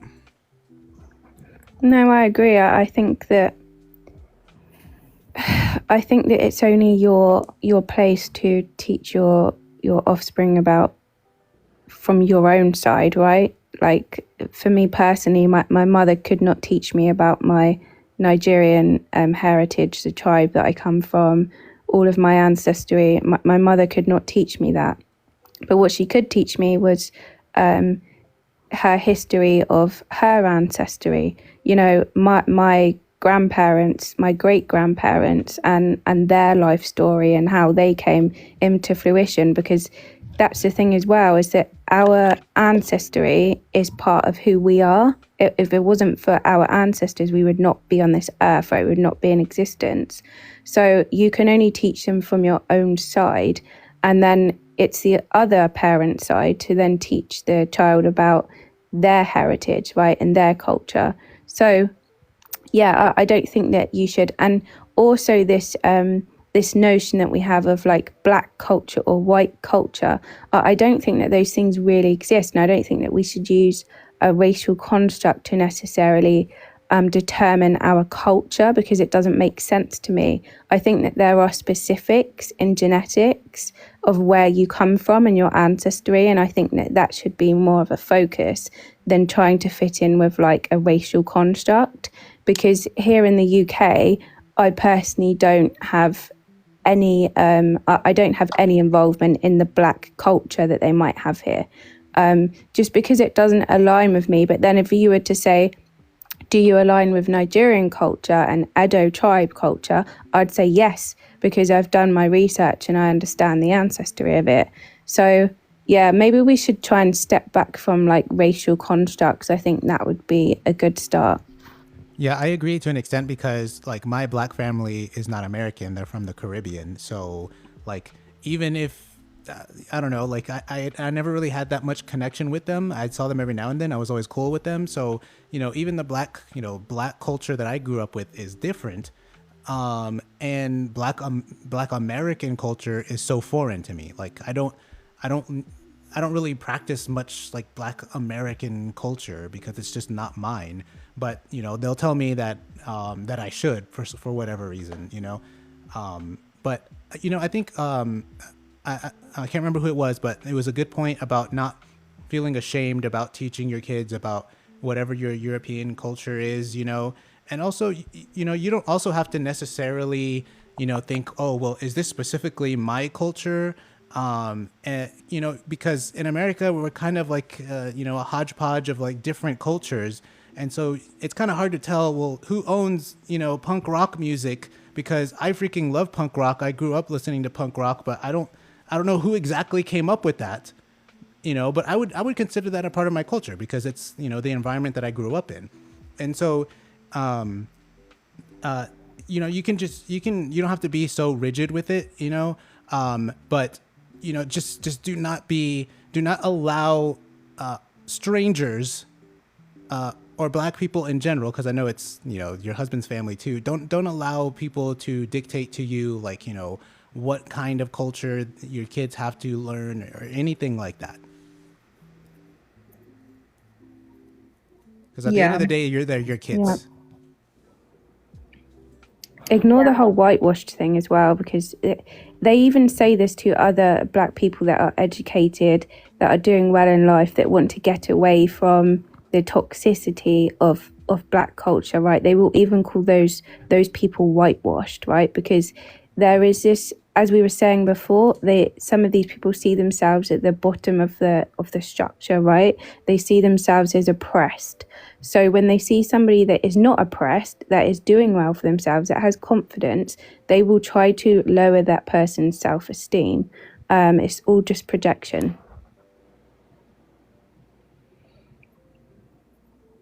Yeah. I mean, I try my best to like not let it get to me and stuff like that, but I feel like I've been with him for 8 years, since I was 19. I'm 26 now. And so it's just like hard when you've been through almost a decade of trying to defend yourself and remain like, I think the worst thing that I could do is probably like be nasty back. And it's literally taken everything in me to not just like snap back, and still be like respectful even after being called like blue-eyed devil and, you know, all these like nasty things for absolutely no reason, when I've only been nice to them and respectful. And so it's really hard to like, I don't know what to do, or like not feel ashamed or feel upset by it and constantly judged when it's something that I've been dealing with, like extreme hatred, not just from like strangers, but like people that are close to him and stuff for, you know, for so long. Yeah, just don't be reactive, and just, you have to see it in a way that it's something internally within them that is not right? Because if you are living a happy life, if you are thriving in life, you're right, your last thought is to try to bring somebody else down. So it is an internal, I would say, internal hatred that they have for themselves, that they want to pass over to you, right? They want you to hate yourself and hate your life choices and make you feel like you're the bad person, when actually you're just living your life and it's no one else's business. Right. Yeah, awesome. I also wanted to touch on, because I know 50 Gray Shades said this is why we are starting our mulatto communities. I think you were the one that I was commenting with on that one post, right? Yeah. Okay, yeah. I was just curious, because I wasn't trying to like say anything to him about like, oh, you shouldn't be doing that. I think like my main thing was saying like, the more that we like separate, like, you know, starting your own communities. I think what I was trying to say is more so like not leaning on just people that look like you, but leaning on people that, you know, have the same ideas as you and support you in every way, whether that's Black, whether that's white, you know, that kind of a thing. Because if we just separate each other based off of the looks, then that's further creating more issues. So what I was kind of, my ideas on that. Yeah, so I explained that to you, and I'll just explain it to everybody here. Like, this isn't about segregation. This isn't about trying to, I don't know, like be some kind of separatist movement. It's basically just looking looking at all the other people in America, and everybody's got their own community. Everybody's got a place they can go to in America where it's their people and they can go to it. You know, there's a Black side of town. There's like a Mexican part of town. There's a Dominican part of town. There's Chinatown. Everybody's got their space except for us. Now, we don't really have a space for, you know, several different reasons. You could technically say that, you know, there are a lot of mulatto Creoles. So maybe that's a space. Dominicans, many of them are mulattoes, but those are a part of different ethnic groups. And for the rest of us, we don't have that space. So it's basically saying, hey, let's have a physical place that we can call our own, and it'll be for us. It'll center us. Just like whenever you go to the Black community, you can't go over there preaching any kind of like anti-Black stuff or anything like that. And if you decide to live in a Black neighborhood, you're just gonna have to submit to to what that community's whims are, Same if I go to Chinatown. I can't go to Chinatown and then complain that everything is in Cantonese. So that's what we're trying to build here. Now, not everybody in my space is wants a community or is super enthusiastic about it. I know that's just me. I know 50 Gray Shades and a few other people really want that, and so that's what we're trying to build. Yeah, I mean, and that's where you're safe. And I think, that was something that we talked about too, is if you, have similar views with somebody or similar traumas and stuff like that, of course you're going to be gravitating towards them. Like, when you're in school and stuff like that, if, you have similar ideas, similar traumas, similar, this, that, and the third, you're going to gravitate towards those people because you have those things in common. So like, yeah, of course I can get that. And yeah. Yeah. It's about identity, isn't it? It's about having a unique identity. And I think that because we do have such a unique experience, I can speak to any of the guys on here, the MVLATO guys on here, right? And we have the same shared experiences. We just understand each other. So I think for us to actually build a community would really strengthen us as people, right? Because Black people don't have the same experience as us. White people don't have the same experience as us. We have a very unique experience. So for us to be able to come together and share those experiences and not be judged and not be told that, I have a worse experience because of colorism and all this other stuff. We don't want any of that. We're literally just having open conversations, and we're realizing that, wow, we all share the same identity and the same experiences. So I think it's very healthy. Yeah, and like I said, the only reason that I say that is because as a white person who feels like they're also in the middle, like because I have biracial children, I feel like I also don't have a place to like be and go, because either like I'm seeing like the white side where they're hated, hatred from white men specifically that, don't like my decision in going with a Black guy. I don't have the support on that side. And then I also don't have the support on the Black side either. So for me as like a white person, it's hard for me to like be like, oh yeah, like let's just have, biracial separate and then these people separate and these people separate, when I'm also feeling like I'm in the middle too. I'm right with y'all, I feel like. So like, yeah, I don't have the same experiences as you personally, but I do feel like I still have the same experiences as far as like dealing with the hatred from both sides, if that makes sense. It makes sense. Yeah, I get that. And when it comes to community, actually, let me tell you the difference between our version of community and oftentimes what you see the Black community, right? So when they talk about having their own communities, most of them actually believe that they need to stop people at the door. And the thing is, if you're not Black, you can't come into our communities, regardless if you empathize with us, regardless if you contributed to us. And my thing is, as mulattoes, I look at European examples, right? When you look at marginalized European ethnicities who've been through persecution, when they have their own places and physical communities in America, right? They bring in people, like they have families that move into a specific place, but then as revenue comes up, as the economy builds up, they expand to multiculturalism, right? They bring in other people who don't compromise their safety and identity. So look at, for instance, Italians, right? And then Jewish people, and then just other groups in America, right? They build up their own economies, and because they're so secure and stable in their communities, they bring in people who empathize with them. And so my version of a physical mulatto community is not just, it's just mulattoes only, right? First generation mulattoes who have monoracial parents, obviously those parents would be welcome as long as they're not being much destructive to the mulatto identity.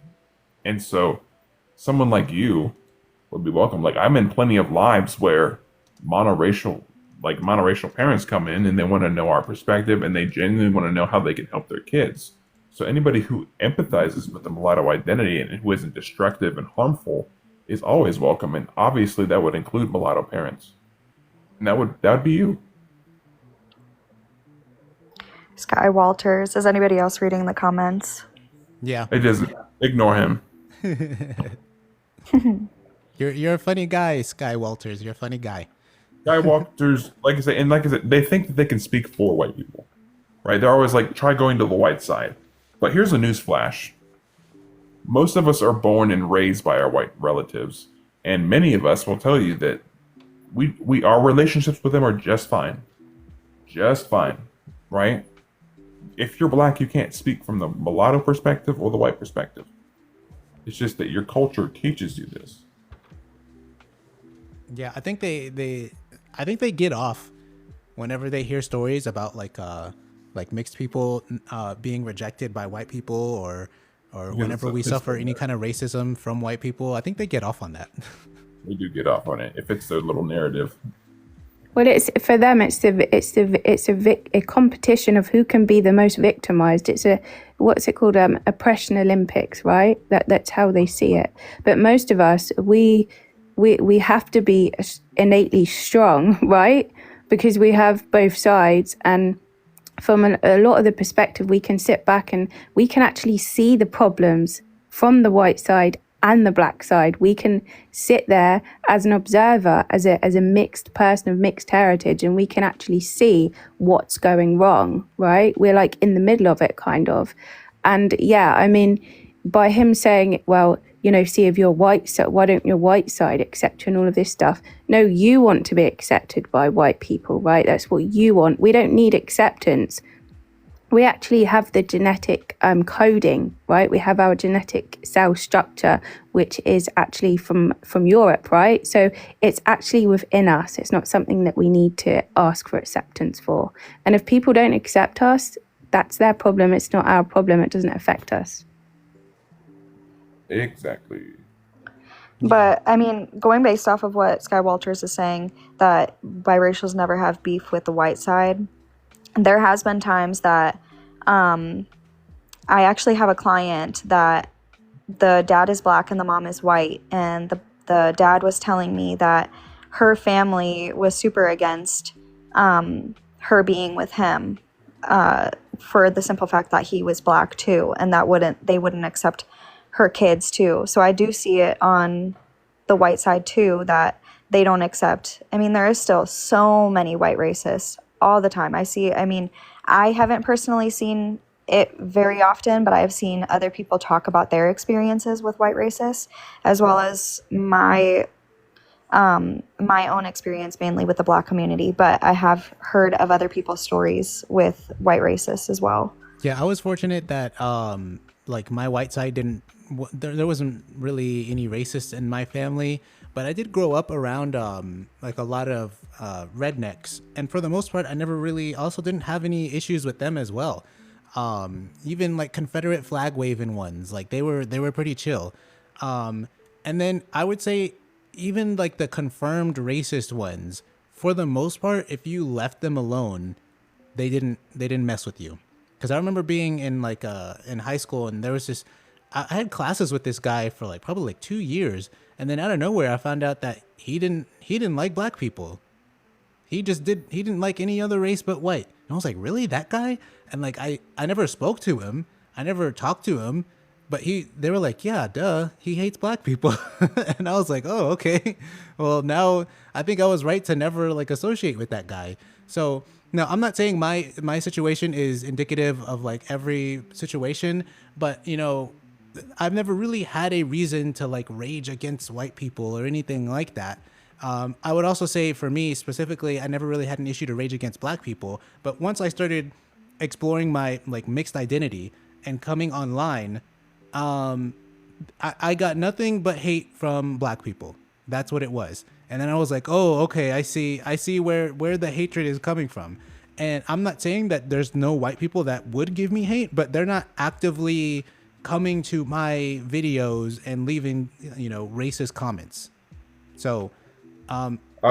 And then Breon, I would say too, right, when it comes to racism, it's all well and good to talk to fully black people about their experiences with white racism, but I would listen to your kid, like as your kids grow older, listen to their specific unique experiences with white racism. Listen to that before you listen to fully black persons, right? Because they're your kid, And mulattoes, we have a very unique, nuanced experience of racism because we get it from both sides. So I would say don't use a fully black person's experience with racism before you listen to your kid's version, right? Because your kid is probably going to give you a more accurate and non-nuanced, non-biased perspective when it comes to white racism, right? Like I say, we shouldn't be using any black perspective to navigate the mulatto identity, right? Like listen to your kids, listen to other mulattoes, because we're going to tell you specifically what we dealt with and how we go through it, right? Because I can talk about, white supremacists, but, and Mulatan just gave you an example, right? How he navigated through the rare times that he did see it, right? Like, because we're not black people, we're not black men, we're not black women, and our dynamic is different because we are literally half European, and many of us are culturally connected to our white side. So I would, like I say, just don't go off with the black perspective rather than the mulatto perspective when it comes to your kids, Right. Like, I'm always going to defend my kids over anything else. Like, on both sides. If I hear anything from, white people saying this or the third, like, I'm going to definitely be speaking up about that against the white person. Or, if I hear anything from the black side as well, like, I'm not afraid to say that that's not acceptable either. So I definitely will be defending them on either side if I hear any kind of hatred towards them whatsoever. Yeah, and traveling as well. I found that traveling has really opened up my mind because I've been to places in Asia, in India. I've been to places where there is nobody like me, right? And this is what I mean by we have a unique experience. But I've gone into those spaces and I've carried myself in a certain way. I don't have preconceptions or judgments on these group of people going to treat me this way because I have this skin, blah, blah, blah, right? I think what it is sometimes people are afraid to go into spaces of people that look different to them because they have this fear of how they're going to be perceived, right? But I do think that majority of the time, if you go into a space, if you're confident, if you have self-esteem and you carry yourself properly, no one is going to have a problem with you. But at the same time, I also think that people that hate people because of their skin complexion or race or ethnicity or whatever, I do see those people as having very low intelligence. I actually feel sorry for those people. I don't allow those people to make me second guess who I am, basically. Yeah, I've traveled a lot too, and ever since I was little too, and I've never really had like the talk that I've heard some Black Americans say, like you have to tell your kids about racism and stuff like that. And so I never really grew up having this idea that I'm gonna face racism or anything like that. And so being in America, I never really experienced that much racism. And then definitely like traveling abroad, like I've never experienced any kind of real racism. I've experienced more curiosity because, being racially ambiguous, nobody really knows where you're from. Sometimes they can probably pinpoint that you're an American just by, certain things. But, I don't know what is the best way to go about this, but for me, it worked out that way. Not being told that I was going to experience racism, and then, in my experience, I never experienced much of it. And it was when I did experience it, it wasn't that big of a deal. It was like I learned how to deal with it, So I don't know about y'all's experiences growing up mixed, but that was mine. Yeah, I mean, I was taught because I was with my white relatives, but like I know for a fact from looking at my cousins and such, they were taught, just like you said, Mulatan. They're actually in black culture, especially with Black American. There is a talk that happens, right? It's not the Smex talk; it is a culture talk. They talk to their kids, and they basically convince their kids to basically filter every negative experience they have through the lens of racism and prejudice. And so they're sending their kids out into the world to literally sift every bad interaction, everything bad that happens, every time they lose, every time they fail, anything negative that happens to them. They sift it through a lens of, is this because I'm black? Is this because this other person was racist? And so it creates a cultural permanence that's just the most acceptable way to look at anything that happens to you that's bad. However, I wasn't raised that way. I was just raised, as Sheridan said, to simply have, the self-confidence enough in yourself to, and like I said, I just, when I went through negative experiences in life, it wasn't something that I thought about through the lens of, oh, is it because I'm black or biracial? I just didn't walk through life as if I was a victim. And I'm not saying that white supremacy doesn't exist, but as Mulatan and Sheridan are saying, those people are so low intellect, right? And they're not going to act on it 9 times out of 10. And even if they do, they just lack the intelligence to do anything that's impactful about it. So it shouldn't even matter at that point. You should just shrug it off, right? And that's the difference between like cultural response to those things, and that's why I say you can't let black people teach your kids how to move through the world, because they're just going to see everything as victimization, and that's going to hurt them in the long run, Yeah. I mean, my dad's fully Nigerian, and he's a science professor. He's very, very high up in his field. He's very well respected. He travels to Korea, all over the world. So I was raised to have self-esteem, and mainly by my father, actually, because I saw how my father carried himself. When my dad goes out, he wears a suit, right? He's suited and booted. He's a very professional looking man. So I feel like because I was raised by a Nigerian man that does have that self-esteem and has knowledge and intelligence, I feel like when I go into different spaces, I have that aura about me. And I have people that want to be around my energy, and they could be white, black, whoever they are, right? But I do think that you do have to be raised to have self-esteem, because as mixed people with mixed heritage, especially if there is a parent perhaps missing from the household, I can see how one might seek validation from certain groups, right? Like we see these mixed people that seek validation from their black side, right? And they claim that they are just black. I do think that sometimes that stems from their upbringing, and perhaps feeling like they need to have validation from one side of themselves.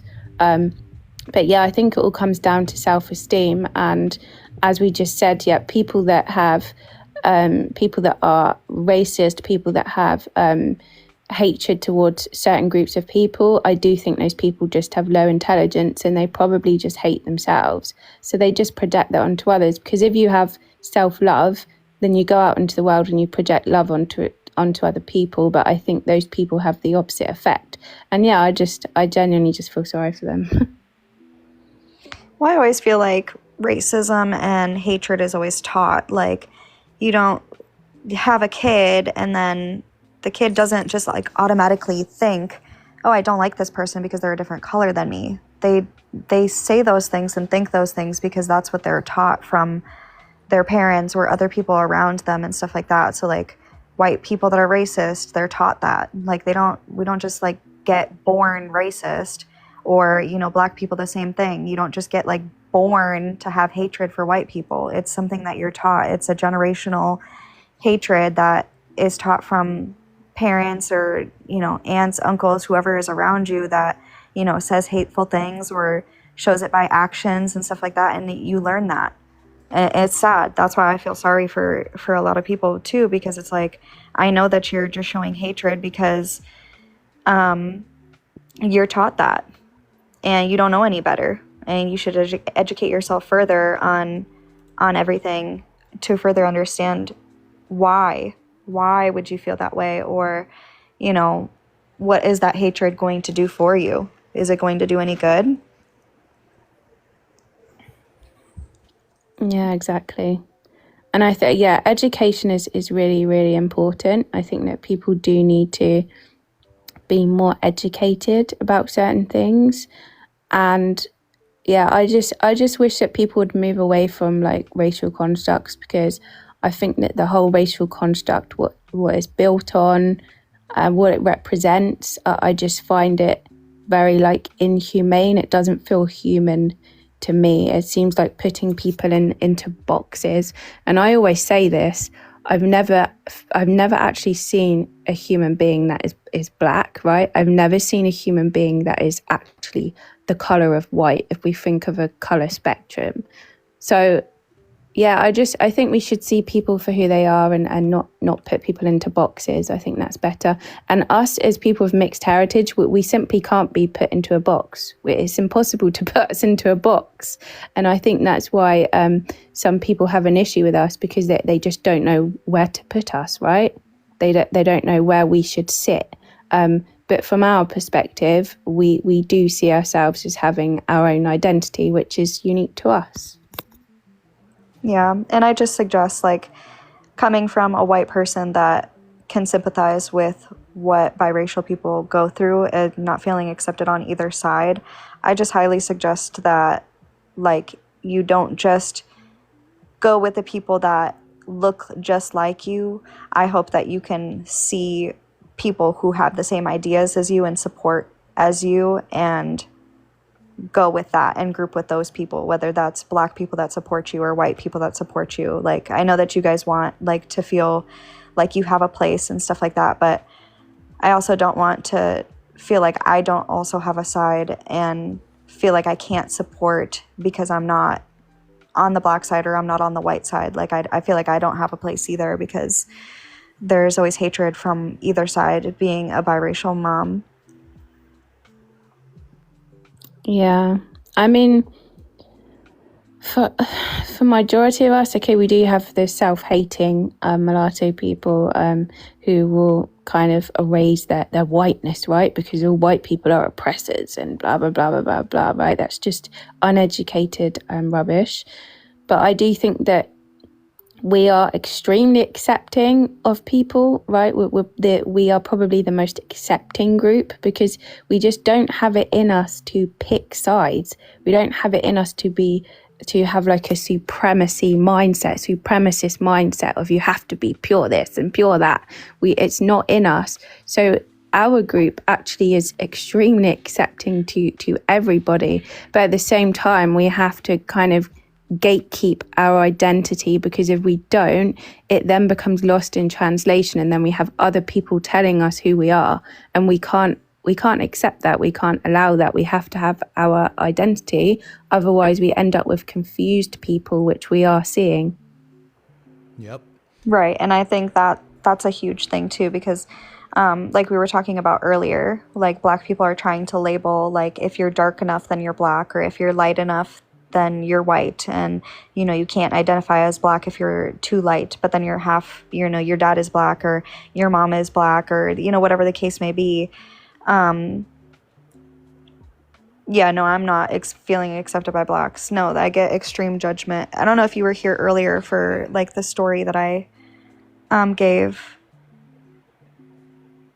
Sorry, I'm just reading comments as I speak, but it's hard to feel accepted by either side, because I feel it more accepted by the white side, just being like a biracial mom, because everybody from my side, being like a white person, I have never had any of my family say anything or show actions that they don't, like, accept me or my kids or my husband or anything like that. Like, I have always felt extreme acceptance from white friends, white family, even white strangers. I'm constantly getting compliments in the store. If I go to, Walmart or, the grocery store or something like that, I'm always getting comments from white people, elderly, younger, whatever the case may be. Like, I'm always getting compliments about my daughters, and, oh my gosh, they're so beautiful. And, I love their hair. Their hair is so beautiful. Their skin is so beautiful. I'm always getting compliments from white people.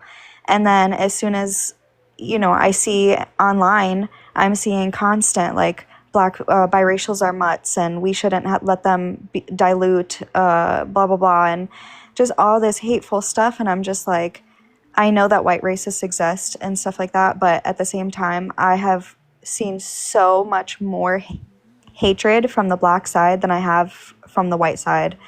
And it's so hard and so sad because I don't want my kids to ever feel like they don't have somewhere to go or that they have to pick a side, because in reality, I feel like there shouldn't even be sides. There shouldn't be white or black. There shouldn't be, I hate segregation. That's like something I'm so big on. If I could have it my way, we would all be integrated together and just everybody would be loving. That's a perfect world for me. But of course, that's not how it is or how it will be probably anytime soon. Yeah. And that's just hard. It's hard. It's hard. Okay, so we're gonna move on to some other topics. I had some other topics lined up. So Brianne, thank you so much for joining. Please come back again. You're definitely welcome here. We'd like to hear all the latest updates, what's going on. If you're not following Brianne, go ahead and follow her. She's got some posts about her family and things like that. So thank you for coming. I appreciate it. Thank you. I don't know how to get out of here. I've never been on live Give before. me a follow, Brianne. I'll follow you back. Okay. How do I get out of live? I'll kick you out. Okay. Get the hell out of here, Brianne. God damn, I didn't even really want her here. She just kind of jumped up on my panel, and I was like, okay, I guess I'll let you talk for an hour and a half, whatever. Oh, she seems really lovely. Yeah, exactly. I found her.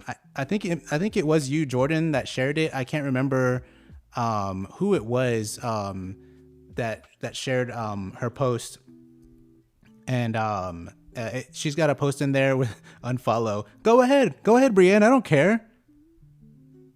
No, I care. Don't unfollow me. But she has a post with her kids and talking about her experiences and stuff like that, and read the comments in that post too.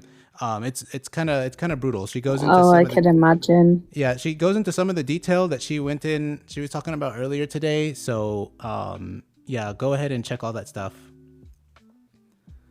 Definitely be checking out that post. Yeah, stop. You want me to stay? Admit it. LMAO. Look, I don't care what you do. I honestly don't care. Just go. Just leave already. Nobody freaking wanted you here, man. Except for Alessio. He was trying to figure out if you were single or not. Oh man. Okay, so we were talking about what did I want to talk about? I wanted to talk about some community stuff. I think we have a scammer amongst us. Oh right, who? Okay, so I may be jumping the gun, maybe I'm wrong. But this is on the Instagram, one of the Instagram group chats. It's in the, I don't even know if any of y'all are in that group chat, but there's a bunch of people. And so there is this guy in there, and I've seen him around, he kind of reposts content, and he seems like one of our guys. And in the group chat, we were talking about community, and he's like, oh dude, I've already got it. I've already got the mulatto community. He was like, bro, in Miami, I have a whole bunch of units. He didn't say that he has. He said there are a bunch of units in Miami for mulattoes only. And rent is $650 a month, I think he said. And he's showing us pictures of the units, and it's looking nice. Some not so nice. It looked kind of like a hostel. There was a room full of bunk beds and stuff. And then he's like, oh, and Miami is so awesome. We're only a few miles away from the beach. And then he shows us a picture of these two mestizas, these two Latinas, probably from Cuba. These two girls dressed in short skirts they're going to the club. And he's like, we got women here too. And he's just doing all this stuff, and I was this looks like a red flag. It looks like you're really trying to sell me on something, and especially sounds like a scam. Exactly. That's what I thought, and especially whenever he said mulattoes only, I was like, that's kind of illegal in America.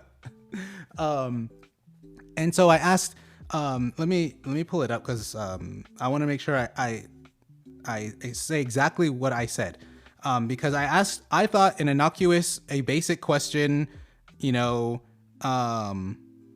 let's see, where is it?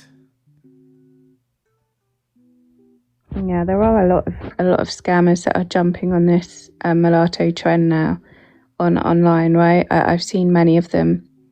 I've seen some that have pictures claiming to be mulatto, and they're doing these posts, and then if you say one thing, that they start to basically accuse you of being whitewashed or having a white mother and all of this other stuff. And I'm like, what? I'm like, this is not what the community is about. People are infiltrating it and trying to cause division.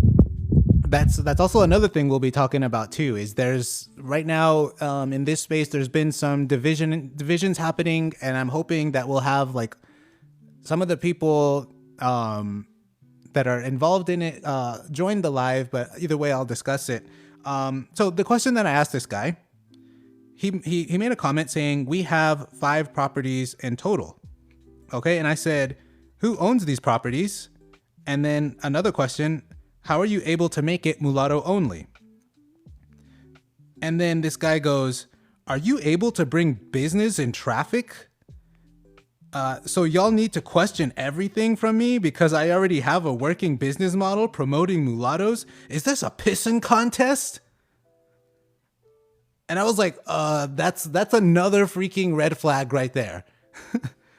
I ask you something as basic as who owns the properties and how you're able to make it mulatto only, and you blow up. You have this emotional Triggered. reaction. Yes. Yeah. So triggered.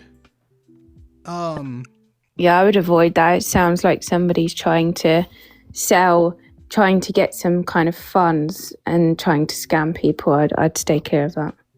Yeah, and so like I won't read every single thing, but he then invites someone to the group chat, and he's like, oh, this is one of the residents and he can vouch for it. And then the guy's like, you know, giving his spiel like, oh, this place is so awesome. Mulattoes are going to love it here. This is going to be our space and stuff. And then I'm like, okay, but who owns the property and how are you able to make it mulatto only? And long story short, he never answers the question. He never answers the question. We go on this long tirade, and I'm trying to, one of the other guys in the chat, I'm not sure if he's a part of the scam, but I think he's the creator of the group chat. And I think he's cool. I thought he was cool. He starts taking the side of what I believe to be the scammer. And like, he's like, duh, you're like being unreasonable. And I'm trying to find the point where I actually was, he started like pretending, like kind of like playing games. He's like, oh, the government owns the property because, you know, like if you pay property taxes, it's technically the government's. And I'm like, dude, I'm trying to get like serious questions. You're trying to propose something like very serious, like, hey, let's all move to Miami and live in this like space together. And then when I ask you a very basic question, now you first get defensive, and then now you're like joking around. So then, let's see. I mean, it sounds very dodgy. Yeah, and I asked for like a website. I asked for like, do you have like a contact number so I can talk to the property owner? Nothing. He's like, oh, dude, just PM me. Like, oh, that's a little personal, man. Like, and I'm like, wait, if I were to look for an apartment here, I would go to apartments.com, okay? And then there's going to be a listing of a whole bunch of apartments. And when I click on an apartment page, one of the first things that's going to come up is the logo of like the property management company, like the people that own it. And you know what else is there? The phone number, so I can contact those people. They'll have the address and everything. And more often than not, a lot of the apartment complexes here have a website. And this guy's like, oh, this is some super secretive information. Like I'm asking for his like social security number or his credit card number. Yeah, I mean, like you said, when you're renting a property, it has to be legitimate. So there has to be some kind of paper trail, right, of the to make sure that the property exists and that somebody owns the building. So they can't give you that kind of documentation or put you in a direct you to a website at least. That's very dodgy. Yeah, and so he did answer the question, one of the questions, like how is it mulatto only? And then he admitted, oh, well, it's open to everybody. I can't discriminate. And I'm like, okay, dude, now I just caught you in a lie. And yeah, that's kind of like where it ended there. I tried to like, notify everybody, at everybody in the chat, and was like, we got a scammer here. And then the owner of the group chat, who I thought was a cool guy, I don't know, maybe he is, he was like telling me he's gonna kick me out if I keep it up. And I'm like, dude, this sounds like a scam. I don't know how you don't see it. He said he knows the guy, but I don't know what he means by that. I don't know if it's like I know him from Instagram or like I know him in person, and how well you know him. I don't know if he's like part of the scam too. I don't know, but it's all shady. And so like I just want to say, like, is it Vanguard's chat? No, I think it's I don't know. I've only been in that chat. I don't know the others that exist. No, it's not Vanguard's. It's the chat group is called Blue Vein Society. Oh right, I've not come across that yet. Blue Vein Unfiltered is what they call it. I think they have multiple ones. But the guy who I think is the scammer, and look, I could be wrong. I'm more than willing to admit that I'm wrong. I'm more than willing to apologize to this guy if I am wrong. But that does seem kind of scammy. His name is Frederick Import Gold. That's his display name. And then his actual at on Instagram, what is it? Proud_savage_by_racial. So proud savage biracial. And he reposts like a lot of our content. He even reposted some of my videos. I've only vaguely heard of him a few times. So I don't know what's going on here, but just be careful. Like, definitely, yeah. I don't know what other kind of scams may be out there, but like, don't go freaking moving across the country if you're not sure about something. So I don't know. I feel like this was probably a scam, but I don't know. We'll see. No, I think it is as well. I'd stay clear of that. I think that if you wanted to, I mean, it's a good idea, right, to get units and kind of build a community that way, but that would have to be a community structured thing. So people would have to come together and do that together. I think if relying on one person to do that is dangerous, because online there are so many scammers.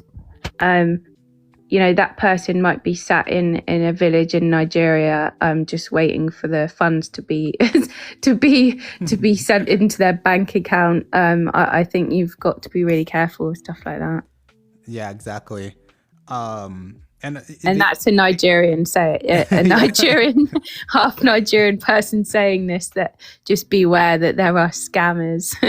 Yeah, exactly. So, and I think I've heard a lot of people also talk. Is Jordan here? Like, I know Jordan, he's like really antsy about like doing something right now and like buying land and stuff like that. And it's like I appreciate the enthusiasm, but there are a lot of other steps that we need to take before we start like buying land and things like that. And I think Jordan, he specifically, he likes what's the state? Alaska.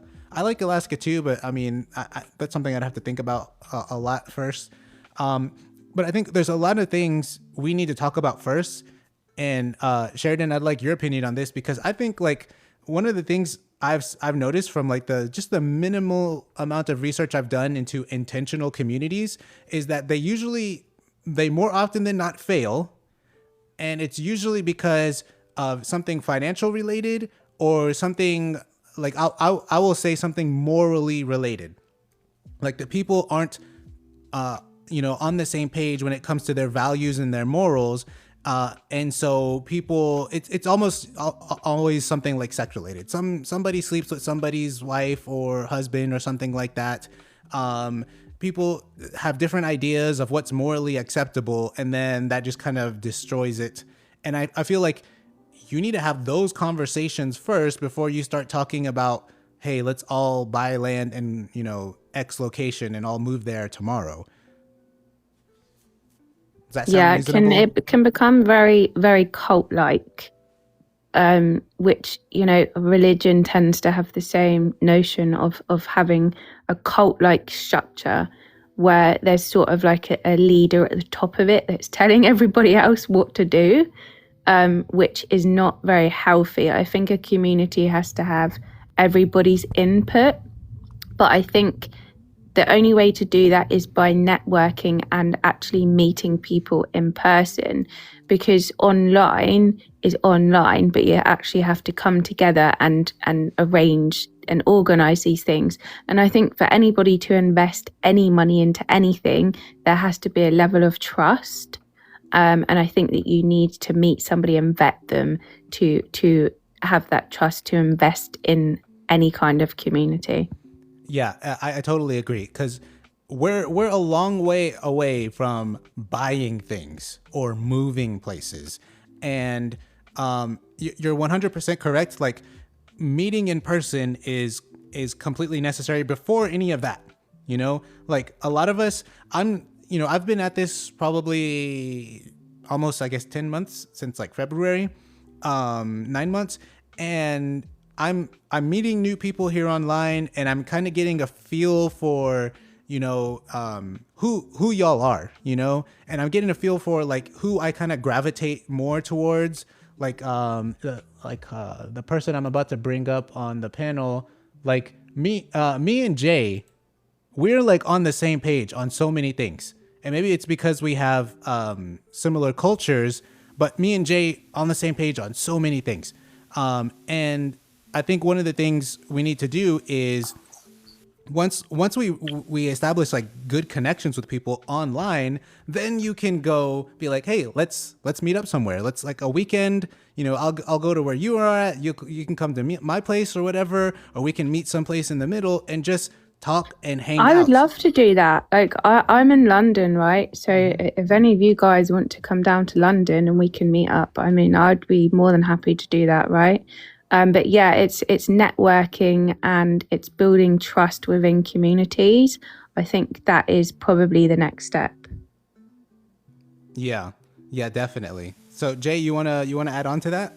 Hey, what's up, Mulaton? I was on a heated live, bro, on Dominican live. And I'm happy to see your lives up. Yeah, so I think that would be a good dynamic. Like if we get to know each other, meet us. In certain places, reunite and be able to speak, and that would be a great thing. I totally agree. What was the head of the conversation before I came? I just came in, just pop up. Oh, so you missed like this. We had this long talk with this lady. Her name is Brianne, and she's a white mom to some biracial kids, and she was explaining to us her experience dealing with her husband's racist family. And they said all kinds of messed up things, like, her mixed kids are going to hell now because they're half white, so like half devil, and she was just explaining us her experience, and we talked a lot about, growing up as a mixed person, what we think are good ways to raise mixed kids, and kind of also just telling her like what she can expect, as her kids start getting older and what they're going to experience. Yeah.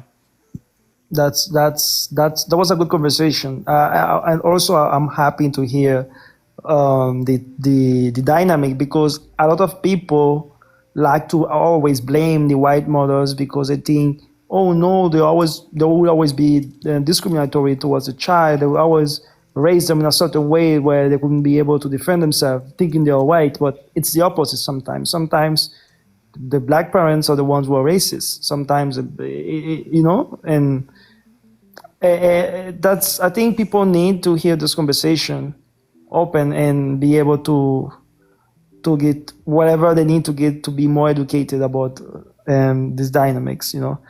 So I personally think in my case, for example, outside in everyday life, it's mostly monoracial people. Monoracial, I don't have too many access to white people, so it's mostly people of color. Like, you can say black people, you can say Indian people, but I barely have any contact with white people. So it's mostly black people in general, like racism. Yeah. Yeah, definitely. And so what do you think? Yeah, that's right. What do you think about the community part? Like, what do you think? So Sheridan and I pretty much agree that, like, yeah, the ultimate goal is to have like a physical place for us to be. But there's a lot of stuff in between that we need to do. And we were saying that, you know, you need to create connections online, and then those connections need to transfer into the real world where you're meeting up with people and talking to them and really getting to know each other on a deeper level, IRL. And then from there, you can,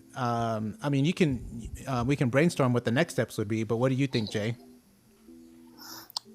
Well, but you ask me what will be the best place for meeting up.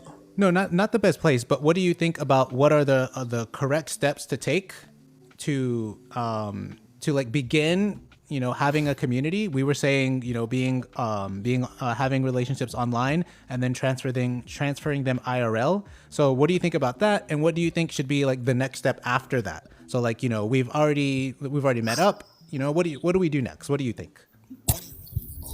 The first thing is we have to target a specific place. If we all have, let's say we have partners online, we start dating, and we also start creating this mentality where we're gonna have business owners. Like if we move to a certain area, we're gonna have people that can serve the community, you know, create business, and that will help the community to thrive. But I think the next step will be for us to have a common place for us to move, you know, like we also need, the next step will be evaluate the condition of living, the economy, everything about that specific place, the security, if it's safe for you to be working at let's say at 6 p.m. or 12 a.m. And a lot of stuff have to take in consideration, like the safety, if it's a place that was populated by majority white people or black people, you know.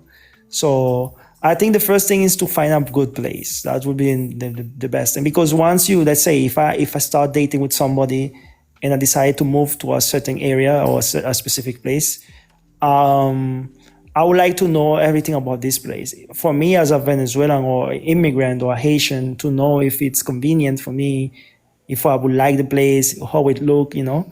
So I think that the first thing is to have a common ground, a place to move in, and find everything about the place. If it's safe to open business, if the economy is good, and yeah, okay. So that's also skills too as well. Like, what skills would we bring to a community, right? Because you can't just start a community with unskilled people. It has to be people that can bring something to the community. So I think by networking and meeting up, I think that we can obviously get to know each other more on that level, and we can say, oh, you know, well, I could do this for the community and I can do that for the community, and then everybody kind of has their place, you know.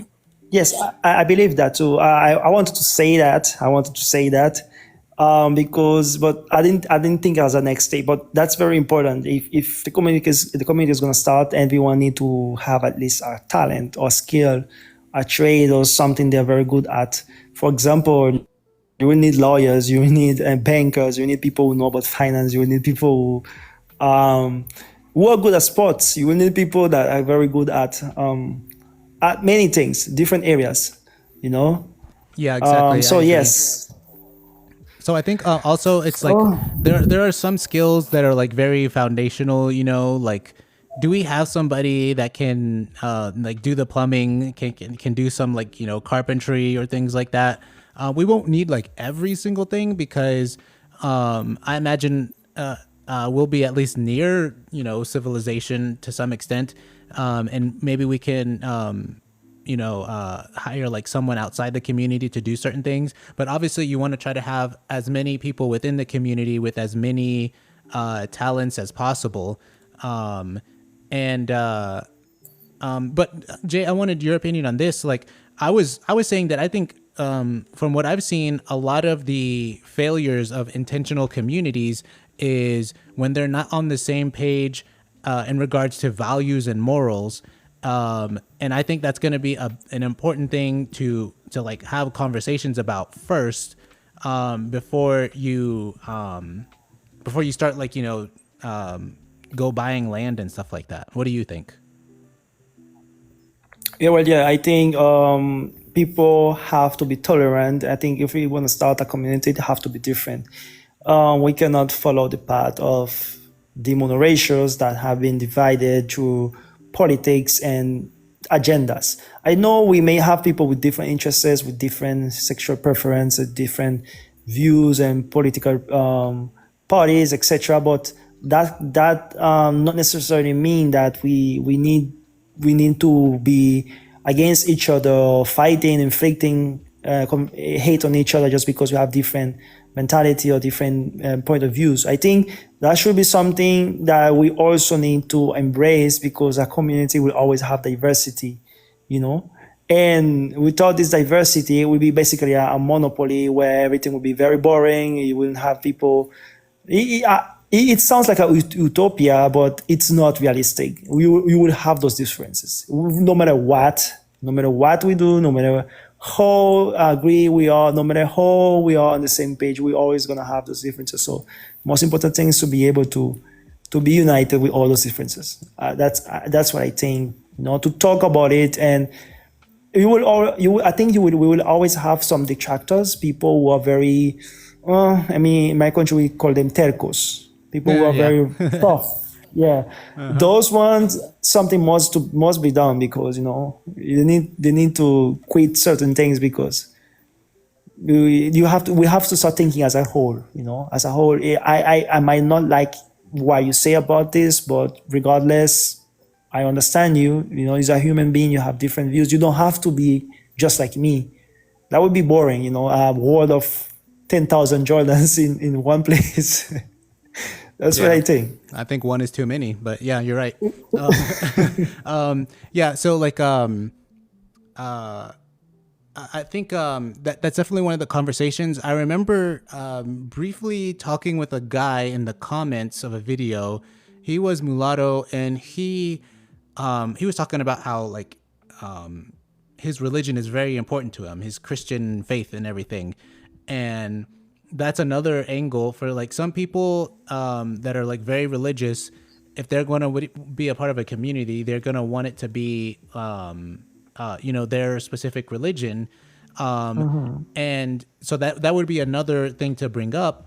But if I remember correctly, there's some community in South Africa that's like, all white people. And in this community, they're very adamant about, preserving their identity and stuff like that and their culture, but they're not all the same religion. Like some of them are, very devout Christians, and then the rest are just not religious at all. They're either agnostic or atheist or something like that. But I'm assuming, I haven't dug too deep into this, I'm assuming that they're able to make it work and that there's something else, something more foundational that is like keeping them together and allowing that to be a thing. Obviously you can't have, you wouldn't be able to have like in that scenario, like Christians trying to convert everybody else, by force or something and vice versa. But so that makes me think that something like that is possible, like a diversity of religious beliefs. But I'm not sure, But what you said about morals is quite important because I think that people can have a different religious belief, but when it comes to morals, you can still be aligned in that way. So I think that if you have the similar morals. I don't really think it matters about your belief systems necessarily. But at the same time, you don't want it to be a cult-like situation where everybody has to have the same mindset and everybody has to believe the same thing, because in reality, that's just not how people's brains work. It's not how life works. But I think if you can have a base structure which is based on morals, I think that's a very good start. That's excellent. I think one common culture and one motivation, like we all have this one thing that unites us. I think that would be the factor, which is for me identity and a sense of community. That's because again, to piggyback what Sheridan was saying, it's having everyone with one mentality, one religion. It's just not healthy. It's not realistic. It's not gonna happen. So I think there's room for diversity on certain issues, but I think there's not so much on other issues. Yes. And it really depends. I'll throw something out there that's super obvious. Like, what if we all believe like cheating is bad, but then someone comes and he's like, nah, bro, I'm gonna fuck your girl no matter what. Like, well, I think that person will be outcasted, because I don't know if it's me, but I think the majority of us will be agree on that cheating is bad. Yeah, so exactly. I don't know. So, but there are going to be like issues that are not so clear cut like that, and they're like, I hate to make it about that, but I've seen intentional communities, like that's one of the major reasons is like things related to sex that just break up the community, and people not having a specific being on the same page about that, and also we were just another thing you missed, Jay. We were talking about a scammer that I think is in the community, and like finances is another thing. Like, we don't want to like move to a place and like have one person own all the land and all the property, and then like now we basically just have a mulatto landlord, and we have like no say over anything. Those are going to be some like common pitfalls, but going back to the moral issue, I think that's going to be something. Go ahead. I personally believe that each one of us, males and females, like if we decide to move and to start a community, I think we all need to have a property, at least to be landlords, to start something, even if it's a small house, cheap house or small land. We all need to start with a successful community. We all need to own something, and the next thing is to have to set up some social and moral standards, which will not apply for everyone, but at least to socially follow that path. I think that will create, a certain more, because I think we need these morals, because there's communities that are not proactive. They're not, how you say that, they are not good at all. Like the moral standards, everything, it's messed up. We don't want that. You know what I'm saying? Yeah. So I think we need to have standards, and standards to do good, to look good, to to be neat, to be clean. Yeah, I'll tell you two things. So the first thing, I agree with you about the property thing, to an extent, but I also don't mind. Let's say some mulatto guy who's legitimate. He has like let's say a duplex or something like that. And he's like, I own this duplex. Here's all my information. He's very transparent. He legally owns it. Okay. And he's like, hey, you can stay here. I'll rent it to you. Here's a lease. It's a legitimate lease. I don't mind a situation like that. 100%. That's what we want, Yeah. So I don't mind not necessarily being the owner. Obviously that's the goal. And I think that's the best situation. I guess Sheridan had to go. I didn't kick off Sheridan, so but thank you for being here, Sheridan. But I don't mind not being the owner of a unit, just as long as it's all clear, transparent, and legal, and no shady business. Yeah. No, I agree with that 100%. And this is why I bring up the the property is to encourage people to have their own. And if they can use it for profit, of course, that's capitalism. I'm 100% with it. So yes, it's also business, whatever business anyone can bring in, and any idea, renting, and anything related to real estate, or let's say commerce. And I think a banking also, we will need people who are affiliated with networks of finance, and they can help also and give advices to the people who are gonna start business. Yeah, I think that's. Yeah, and I think one of the things that'll be important to a community is entrepreneurship. So we don't have to necessarily like be these, business magnates that are titans of industry. Like, we could literally start businesses that are related to the things we need in the community. So I've always mentioned, like, hey, who wants to be a grocery store owner? Who wants to have, like, the plumbing company or something like that?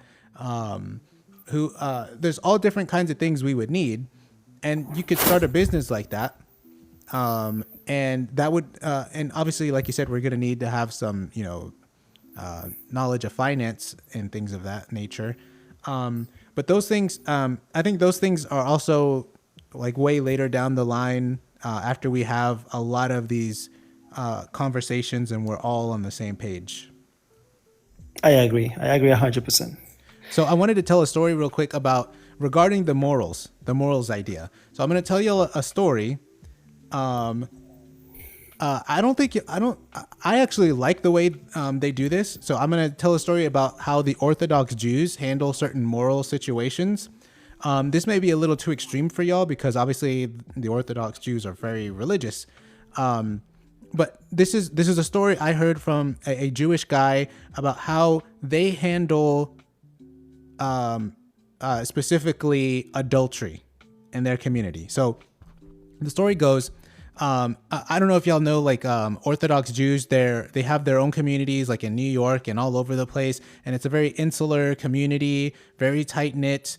They're very strong about preserving their culture and their religion. And so there was this family, husband, wife, and kids. And I believe the husband, would go out working and the wife would stay home with the kids. I think at this point, the kids were probably already in school. So the wife was like home alone. And the plumber came by. The plumber was also Jewish. And he and the wife start having an affair. Okay. At some point, the husband finds out about this affair, and then he divorces his wife. So here's how it went down. Because she cheated, under Jewish law, however they do it, the husband gets the kids. And that was apparently like, there was no debate about it. It was like, you cheated, you're not getting the kids. The husband got full custody of the kids. And then now they're divorced. The woman, she was literally shunned by everybody in the community.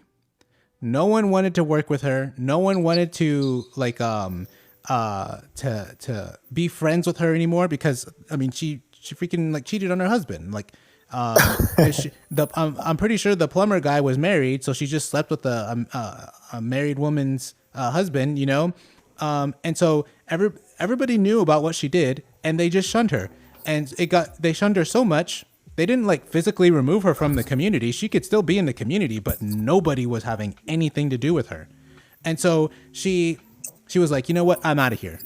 And so she goes to another state where there's a Jewish population. And she gets there, and everybody there heard about what she did, and they were all shunning her too. So they spread that word across the country. All across like all Jewish communities, like this is what this woman is about. Okay. I like it. That doesn't sound that yeah. that crazy. I think Yeah. it's fair, you know. Exactly. Joe Castro says how it should be. I agree. Because you have to ask yourself, when it comes to morals, do you actually believe this thing is bad? Because I guarantee you, if someone came up here and was talking about all kinds of like thug stuff they were gonna do, they were gonna rob this little old lady, they were gonna scam her out of like her social security check, and let's say it's like a family member or a friend, and you talk to this guy and you're like, dude, this is wrong. Here's why it's wrong. Stop that. And he's like, nah, F you, I'm going to still do it. Like at a certain point, you're going to cut that guy off. You're going to be like, you're no longer, go ahead. And I think that we should do that with anything, like anything related with talk behaviors, let's say also gang related issue, committing crimes, etc., etc. Certain behaviors have to be shown, and certain actions also have to be shown. You know, if the person was convicted or if he commit a crime within the community, it have to be shown after he get released. Until he move away somewhere else, I don't know. I think that should be done. You know, 100%. Yeah, exactly. Because you have to ask yourself, in the case of adultery, like, are you really opposed to like cheating?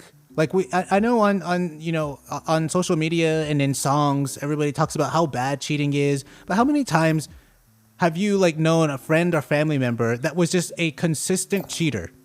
Just always cheating. Someone, like in this case, a married woman with kids and has an affair with someone else. Are you really against cheating if you're like, yeah, it was no big deal. You just wag your finger?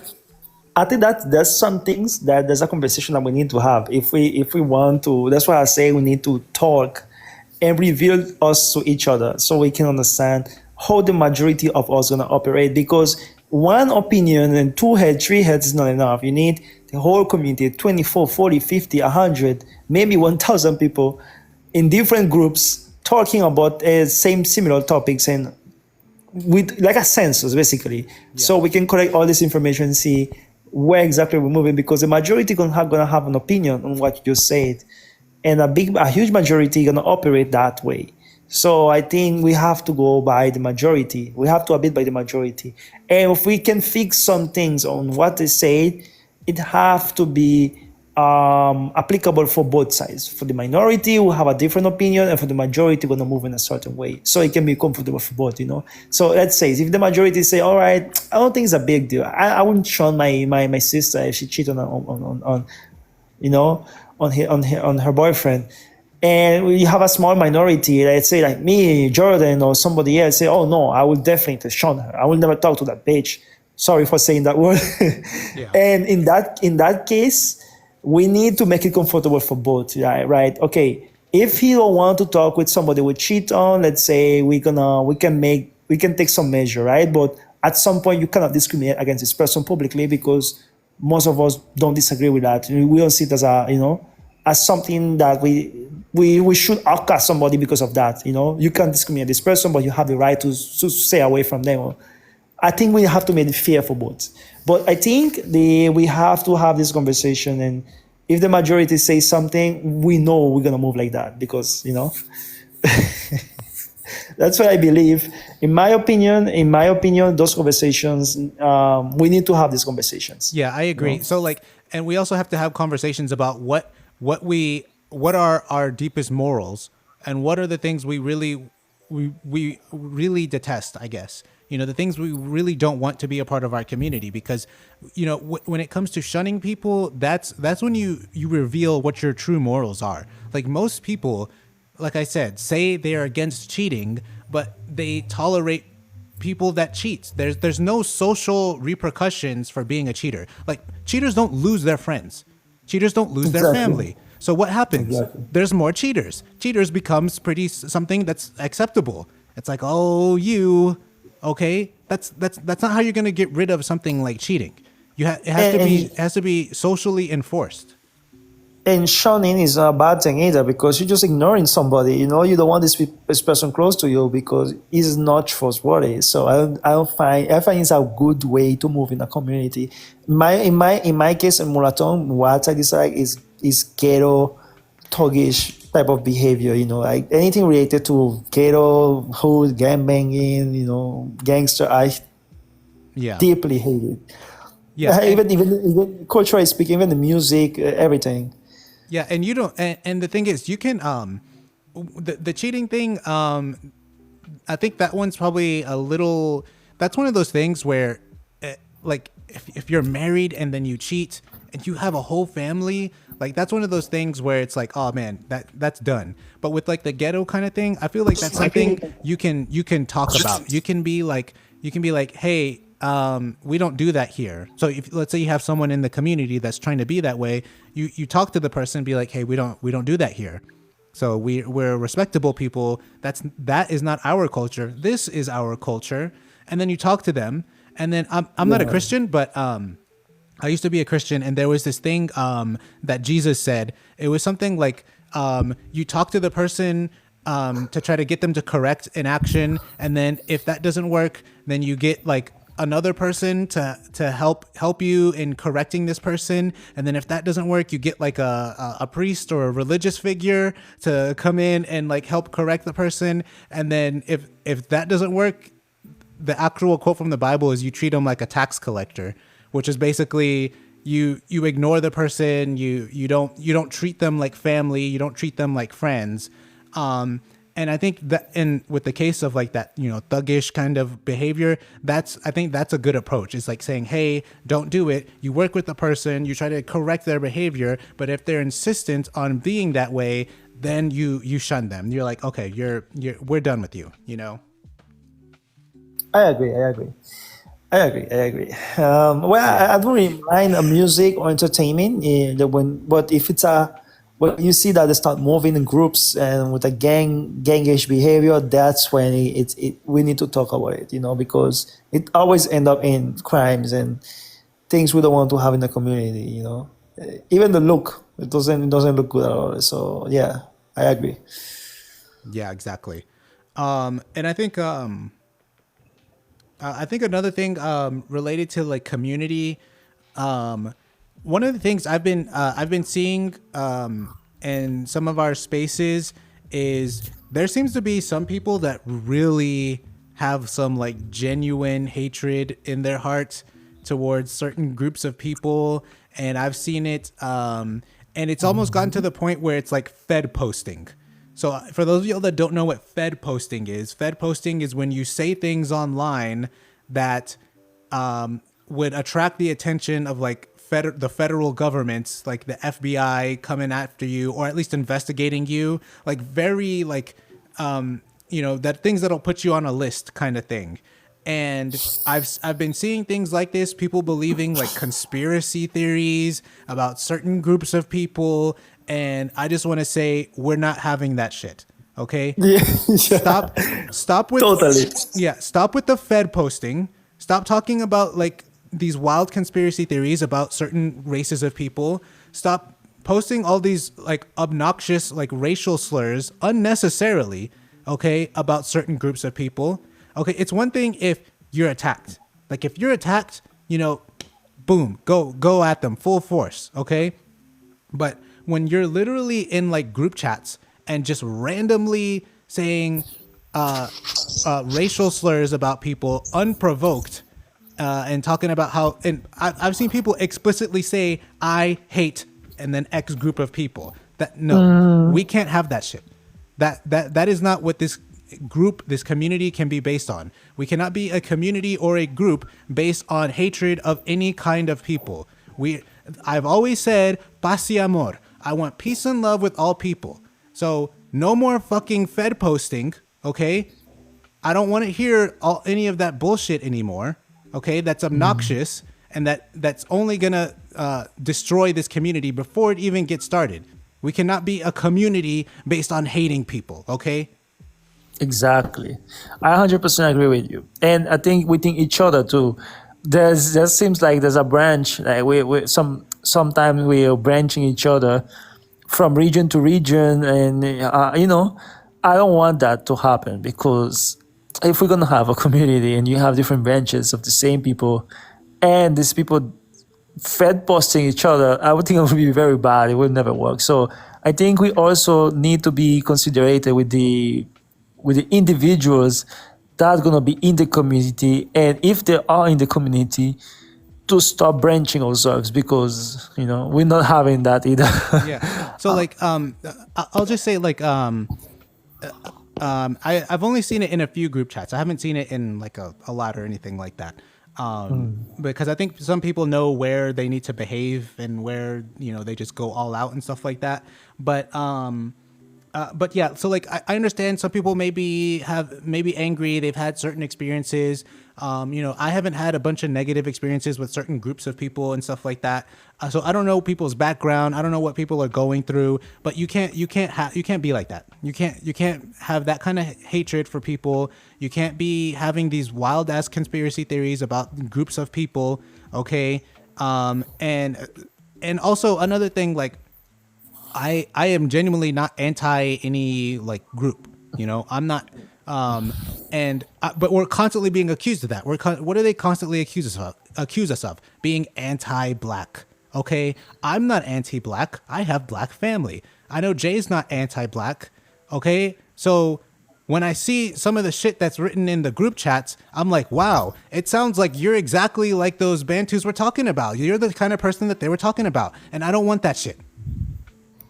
I agree with you. I'm 100%. The only way I will react or act in that way is when I'm on a live stream, somebody come in the live saying disturbing stuff about me or trying to invalidate what we're saying. Then I will jump in and smash this person with whatever I have to say, because they do it too.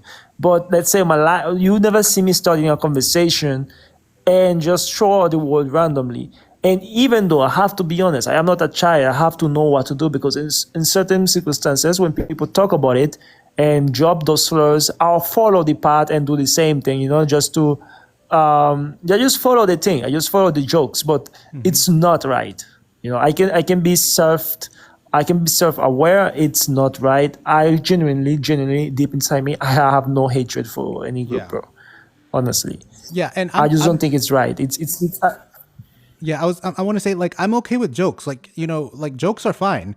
But some of the stuff that I saw in some group chats, that was not jokes. When you literally say, I hate, and then X group of people, okay? I hate racial slur. No, that shit is not going to happen here. We're not doing that shit, okay? So jokes are fine. I get it. And if you're being attacked, yeah, that's obviously you're going to attack back, okay? And I won't critique, methods or anything like that. But I just want to say, like, understand that even when you are attacked, like, there are people that want to provoke you and to have some like racist outburst and tirade. So do your best not to fall into that shit. Okay, try to be the better person. And if you can't prevent yourself from doing that, just walk away. Just walk away. Go ahead, Jay. Yes, but we have to walk away, but sometimes we have to put them in the place too.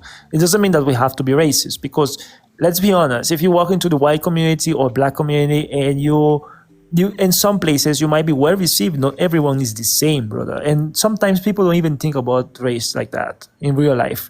But honestly, when you come around them with racial things, with dropping racial slurs, they will put you in your place. I think we have to do that too, in my opinion. And also, I think the word, for example, Bantu is not a slur. I think we should keep that. Let me tell you why, MVLATO. Yeah. The reason why we should keep that is because black across the continent mean something different. They might even add an Indian or Australian guy into the black category. So we cannot fight that. We can fight the system, but we take a long walk, like 100 years maybe. After we die and our have children, maybe that will erase. But for now, if we keep saying the Bantu, people are gonna say, why they do that? Oh, we understand now. They're just differentiating themselves from, because Bantu is not a slur. It's a tribe from Africa, and West Central Africans descendants are Bantus basically. Yeah. So we know Bantus is black people when we talk about it. I don't think it's a slur. I think we should keep that. But when you say I hate, plus that's a bad thing. Yeah, exactly. Mulatto Genesis says hate is unhealthy. I don't have enough energy to put toward any group for that. Good, but I will put them in their place. Yeah, that's totally fine. Do that. I encourage you all to do that. Just make sure you're being do it in an academic manner. That's what I'm saying. Do it. Just I don't say. That's what I suggest because that's how I do it. That's how I move. I understand not everybody's gonna be like me, but don't give them what they want. They want to provoke you. They want you to say the most racist things possible. MVLATO, I feel that they need to get all of us because some of us are cool, some of us are bad. I think they will need to get like people like you or Gold Nation or me that I might be crazy sometimes, but sometimes I'm pretty cool too. You know me. Yeah. Sometimes I even correct the guys on the chat, but sometimes I'm wild too. They need people who can be neutral. They need people that can be academic. They also need people that are very crazy. And they need to get those two so they can stop messing around, I think. Yeah, I like Iberian's pretty aggressive. I like that when it's channeled in the right direction. That's what we need. Who else? Imagine MVLATO, you walk into somebody, you are Bento, you walk into somebody like Iberian, thinking you're speaking with a MVLATO, and the Iberian pop on you and say that person will be traumatized, honestly, bro. But yeah, I totally agree. That's why I've always, from the beginning, I haven't criticized strategy. Dude, Iberian, you're kind of aggressive. But I'm not saying that's a bad thing. It just needs to be channeled at the right direction for the right reasons, So, I haven't criticized strategy. Everybody has a different way of doing things, a different way of moving. And even whenever I saw a lot of these comments that I'm talking about, initially I was like, what's going on here? And I was just kind of like, observing. And now I think I've seen enough of it to be like, okay, I need to step in because this isn't just jokes. This isn't just something else. This is something beyond that. So I'm totally fine with people having a more direct approach or a more aggressive approach. That's fine. Just don't say things like, I hate X group of people. I hate racial slur. Don't say things, well, these people are running the media and these people are doing these things and man, we got to get these. No, that's straight up Fed posting. Okay. I don't want that shit. Okay. So MVLATO, do you feel that we are actually or currently being watched? I don't think so. But I think some of the things that are getting said in group chats could have us, give us our very own FBI agent. I don't know. And then even if that's not the case, it definitely could. We all know that there could be people like in the group chats who are, pretending to be one of us, but then never contribute to the conversation or just watching. Could be ops in the group chats and just waiting for you to say the most racist things, and then freaking screenshot and then see, look, they were like this. They're all like this, and no, that shit's unnecessary. So if you like I said, if you've got hatred, okay, I want to help you with that.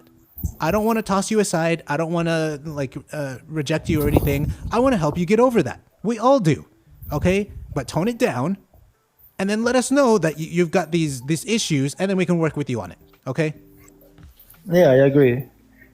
I think this is how a community starts, from working with people with common background, common culture, even people who look alike, and they leaving aside the differences they have with other people. Because, for example, I will give you my opinion. I think, for example, I was obsessed with Norway when I was a child. I wanted to move. I still like Norway a lot, in Switzerland, because the social rules, the way they move, they're very kind people. They literally have, even if they are very white, for what I've heard, they are barely near racism. They're not racist like that. Like Eastern Europeans or Germans, they're pretty much cool. I have some racists, but very, very, very few racists. They are very welcoming with LGBT, any type of people, even if I am not LGBT, but it's cool to have inclusion and stuff. So I think that kind of vibe, that kind of chill vibe, you can walk in the street at any time, any hour. And, I like this vibe. I like that vibe. So I think if we're gonna create a community and stuff, it have to be like that. It's like Norwegians or like Scandinavians and people do, kind of chill, Yeah. inclusive. So I'll address Jocaso first, and then I'll address your point, Jay. Vanguard is very stern. Yeah, I have no problem with Vanguard style. I think that's fine. We need people like that who have that kind of flow. Like they're stern, they're aggressive, they're abrasive, they're direct. We need that. But that's not what I'm referring to. I'm not talking to people about people being a little stern or aggressive or direct. Can I say something? Go ahead. Sorry, Mulaton. I will always add to what you said. I don't think Vanguard is that aggressive. I think he's just in the right point. He is cool and aggressive when it's needed, and that's the perfect point. Yeah. So whatever it is, I have no issue with it. Is what I'm saying. But what I was seeing was something way beyond that. But to address your point about like Norway and Switzerland, I think what goes a long way in that regard is homogeneity. Like those people, they're obviously all the same race, the same ethnicity. They all have the same culture. They all have the same like history. It's a little bit different in Switzerland because they have like French, Italian, and German. But there are French parts of Switzerland. There are French parts of or Italian parts of Switzerland and German parts, and so I think they do multiculturalism very well. But yeah, if we want to emulate something like that, it's going to have to be us being on the same page with our values and our morals, and not even just morals, but I guess what else? I don't know, like behavior, what we consider to be acceptable behavior. I guess that does fall under morals. If we're not on the same page on those things, we're not going to have a community. It's going to fall apart. I agree. 100% agree. Yeah. So another thing I wanted to bring up was what was it? Mulatto unity. So we've been having some issues, some disagreements, some fallings out, I think is the correct term. And I know me and Jay are on the same page about this, that we shouldn't have any kind of divisions within this space. Mulattoes in America are already a hyper minority, and I don't want to see any divisions between us. And so this brings me to this first point is like, how do we resolve disagreements between each other? Like if KR3 says I love Mexican food. Hey, my abuela can cook some Mexican food. Okay. My abuela can do it. Okay. So like, if you have a disagreement with somebody like in this space, I think number one, there's certain ways about going about this. Okay. You kind of want to you want to be subtle about these things. You don't want to come off as like attacking somebody. You want to just bring the issue up. Depending on the issue, you might bring it up in private directly with the person. Or if it's appropriate, you can do it like in public in a group chat, but you don't want to come off as like attacking somebody if we have disagreements, because we are going to have disagreements with each other. It's going to happen. We're going to have different disagreements on like the vision, on tactics, on a whole sort of things. Maybe we just don't like the way someone does a thing. Yeah. And I think the way to go about resolving these disagreements is like I said, tactfully bringing it up. And then maybe also just giving people the benefit of the doubt. We're all mulattos here, okay? So we don't need to like assume that someone has bad intentions, okay? We need to give each other the benefit of the doubt and say like, okay, let's say you have an issue with somebody. First, you want to be like, okay, am I wrong on this? And then you talk to that person about it and then see if you're wrong about it. And then if it turns out you're right and you really don't like this thing about the person, then you talk it through. Okay. But I don't think we need to like attack each other when we disagree on things. And we're going to have some major disagreements. Like I said, I thought I found a scammer. I'm pretty sure I found a scammer in one of our group chats on Instagram. And I was going at it very softly. I was like asking very basic questions. I didn't come out immediately saying scammer. Okay, I was asking questions about this, what this business proposal was and everything, and then I kept going, and then I got to a point where I was like, that sounds like a scam, sir. Okay, and we kept going about it. I think I went about it tactfully. I think some people did not think so because, I used the word scammer.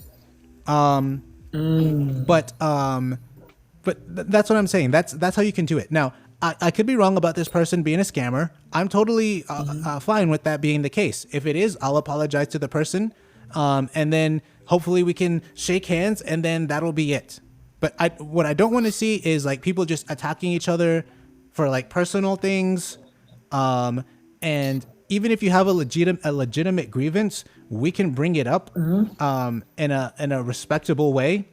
And I don't want to see division amongst our people and for any reason. I know that there will be differences and stuff, but that's one thing that will be one of my conditions. One thing that will be totally unacceptable is the branching. I know differences will happen, issues will happen, all these things will happen, but branching and lookism is separate yourself based on look, right? I know we're doing that with the black community and the white, let's say for example, but you saw how the Irish were treated during the civil rights movement era, how the Irish people were treated, or the Italians, which despite them being Europeans, how they were separate based on lookism and branching white people. So this type of nonsense of branching mixed race people, I think it's not a good idea, especially when we're talking about the background. Let's say Hispanic mulattoes, let's say European mulattoes, let's say African mulattoes, let's say American mulattoes. And I will be honest with you, the whole lookism thing, it's real. There's differences, but when you talk about the genealogy and the heritage from one side and the other side, an African Angolan can be similar to an Iberian from South America and Central America.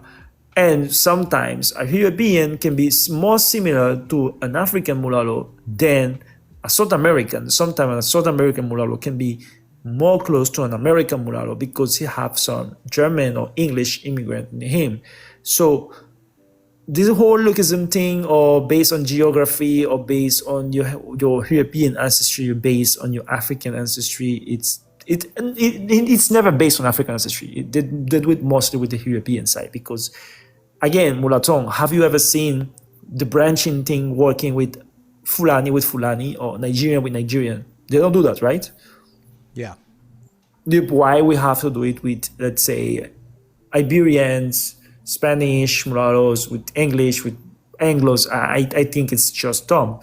It's not only from us, it's also from the other sides, from the American mulattoes. I think if we're gonna fuck with them like that, having a community, they need to step down on the cultural barriers of, let's say, we're not gonna take what he say because he's not from here, don't have the same experience. I know this is true, but branching is not gonna work. That's unacceptable for me. So if we're gonna have that community, that's a must, because it's not gonna work. The United States was created by immigrants, and you have different type of Europeans, the French, the English, and the Spanish, the Italians, the Irish, all working together to be United States. It's the same. All these people were enslaved. They were from different parts of Africa, different tribes, Mandinkas, Fulanis, and Benin, different places of Africa. So the branching will never work. A slave revolt will never work if they had branching. A European nation will never work if they had branching. The reason why the United States is great now is because many of these subcategories of white people and black people came together at some point. Even if they had some different marginalization, whatever, they were all now classed as white. And this is my point. If we're going to have a community, we can be branching each other. Yeah, and I think there's a difference between like kind of I don't know, maybe getting along with certain people better and then creating like a splinter group or something like that. So like I get along better with Jay, with Iberian, with John. I think Normandy's here Me too. too. I get along with really well with these guys because not only are we all mulattoes, but we're also all Hispanic or Iberian heritage. So we all kind of are like, you know, bonded on that. But the thing is, I'm also American, so I can also I can also bond with American mulattoes who aren't Hispanic, who don't have that Iberian heritage. And I want to have connections with all mulattoes regardless, even like Jay, you're not even like only Hispanic, you're also like Haitian. So like that's Yes. another part of your culture. There are other mulattoes out there who are Haitian that we just had Sheridan on. She's British. She's like Nigerian and I think Irish or something. And even though there are those like ethnic cultural differences, we still connect. We still have a lot of the same experiences. It's just going to be a little different. And we're going to need to have a mulatto melting pot in order for a community to work. So like Jay's Venezuelan and Haitian. Okay, I've got Mexican heritage. I think who else? Some of y'all are like, I don't know, have a German background or something like that, or Irish, Italian, British. Like we got to have like this melting pot of like different cultures and ethnicities, and I'm open to that. I'm totally open with sharing my culture and learning someone else's culture, if it means we can come together and create a singular community. That will be such a huge advantage. It will be such a huge advantage because people don't want to realize it and they will never admit it. But the reason why so many societies doesn't work with multiculturalism is because they are different races. People don't want to admit it. People don't want to accept that race. I know in real life, race is not a big factor, especially when we talk about business, work, employment, etc. It's not a big factor. But when it comes to society, to integrate people in a society, it has a lot to do. Have a lot to do. And let's say you have a amount of immigrants coming in the UK, but it happened that they have a different language, a different culture, a different food. Let's say they are Italian, for instance, a lot of Italian immigrants in the UK. These people would have a hard time to integrate in the UK, even if the weather is different, even if the conditions are different, because most of them have a European passport, right? A lot of these immigrants, if they come from Italy, they will go to the UK to go to university, to work on the law because they need money, right? So for them to assimilate the English culture, it can be a little bit challenging, but it wouldn't be that hard. First of all, because the British people don't have much a problem with them because they are Europeans. They look white. So, for instance, for somebody who's from Pakistan that have the same will, they want to integrate, they want to work and do the same thing, they will have much more challenge in integrating with the British culture because some people will be discriminatory towards him because he look Pakistani. And it's a whole different thing, it's a whole different dynamic, a whole different race. So people don't want to admit this. I don't call it racism. I just call it race awareness because it's not like they don't like him because he's Pakistani. It's because they will see him always as different because he look Pakistani. You understand what I'm saying? Yeah, exactly. If the person is an Italian from the northern region of Italy, and let's say from Lombardia, and it happens to have brown hair, slightly hazel eyes, is very pale skin. Even if he look different, he look Mediterranean. If he speak proper English, he have the British accent. Few people gonna realize he's not British. They might say, "Oh no, maybe he's half Greek, half English." You never know. But sometimes they are just immigrants, and it's much more easy for him to assimilate because he's white. So I think for us, the cultural thing, the melting pot, it will be very rich, very good, very, very, very good. But it will be much more easier because we are the same race. We all look the same bit. Not the same. We have differences, but it's very similar. Come on. Yeah, exactly. It's very similar. The phenotypic differences are minor, but they're obviously there. So, but I don't think it's a big deal, and that's gonna be a key a key thing for people to accept in order for this thing to work is you have to be able to be open to having that like melting pot. But then, and I agree with you, Jay, that us being all the same race is going to be something that's really going to help us with maintaining this community, maintaining cohesion. But again, also values and morals, making sure we're all in agreement on that. I personally think those are more important. Those are going to be the most important things. But we're already here. We're already mulattos, so we already know we're going to have that in common. So I think us trying to make sure that we try to that we're all on the same page on as many things as possible, and because it's not going to work if this group of people have this type of morals, this group of people they only want to have their culture and screw every other kind of mulatto culture that's out there. It's definitely gonna have to be a specific type of person that is going to be a part of this community. And I feel like most of y'all are like that, because I've seen like even like Gold National, he's an American mulatto, but he's like trying to learn Spanish and he wants to learn more about these things. So I think we're on the right track. Okay, so let's see what else we were talking about. I think I pretty much addressed everything. Go ahead. Bro, what I look in here, I have curiosity. He's half Swedes and half Congolese, right? That's Congo. What? Ghana, I don't know which country is it. Cote d'Ivoire. This person in the comments, well, he's a mulatto. Well, bro, welcome. I've never seen you before, but that's the first time I seeing you around. Well, bro, mulatto, yes, I agree with you. We need to focus more on we are the same race basically. And Ivory Coast, yeah, Cote d'Ivoire. I can't see the flags. I just see the letters in his message. But go ahead. So yes, we need to stop the branching. That would be very important. I think the most important thing is that we are basically the same race. Like, that's what the Europeans do, honestly, mulatto. People don't realize it, but when you go to you are mulatto for sure.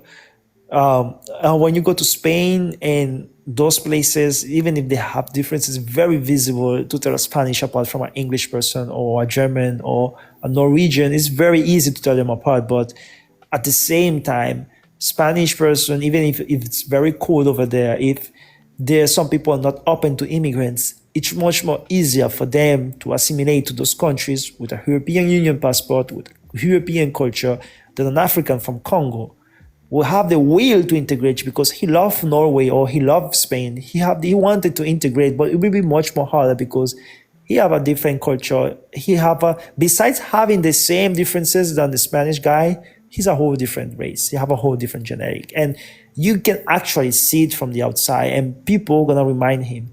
Anytime when he learn the Spanish perfectly, he go to university, he will be treated as a Spanish person, but people want to still see that he's a Congolese, That's the difference when you have a community with people and it's a very homogeneous community. When you have a community with people who are very homogeneous, like Japan and Norwegian, it's much more functional. I don't think that's a bad thing thing to say or to believe in because it's reality. It is much more easier for people to assimilate to each other when they look similar. Yeah, and also if you're from cultures that are not too different, because yes, like Switzerland, I think they do it well because even though they have French, Italian, and German, those cultures are different, but they're not so different that they're incompatible, And also, like the Swiss have developed kind of like their own kind of like culture and their own way of doing things. Like, if you know history of like Europe, like Switzerland's always like the odd man out. They're always like neutral in wars and stuff. They have a mentality that's very different from the rest of Europe. I agree. Yeah, and so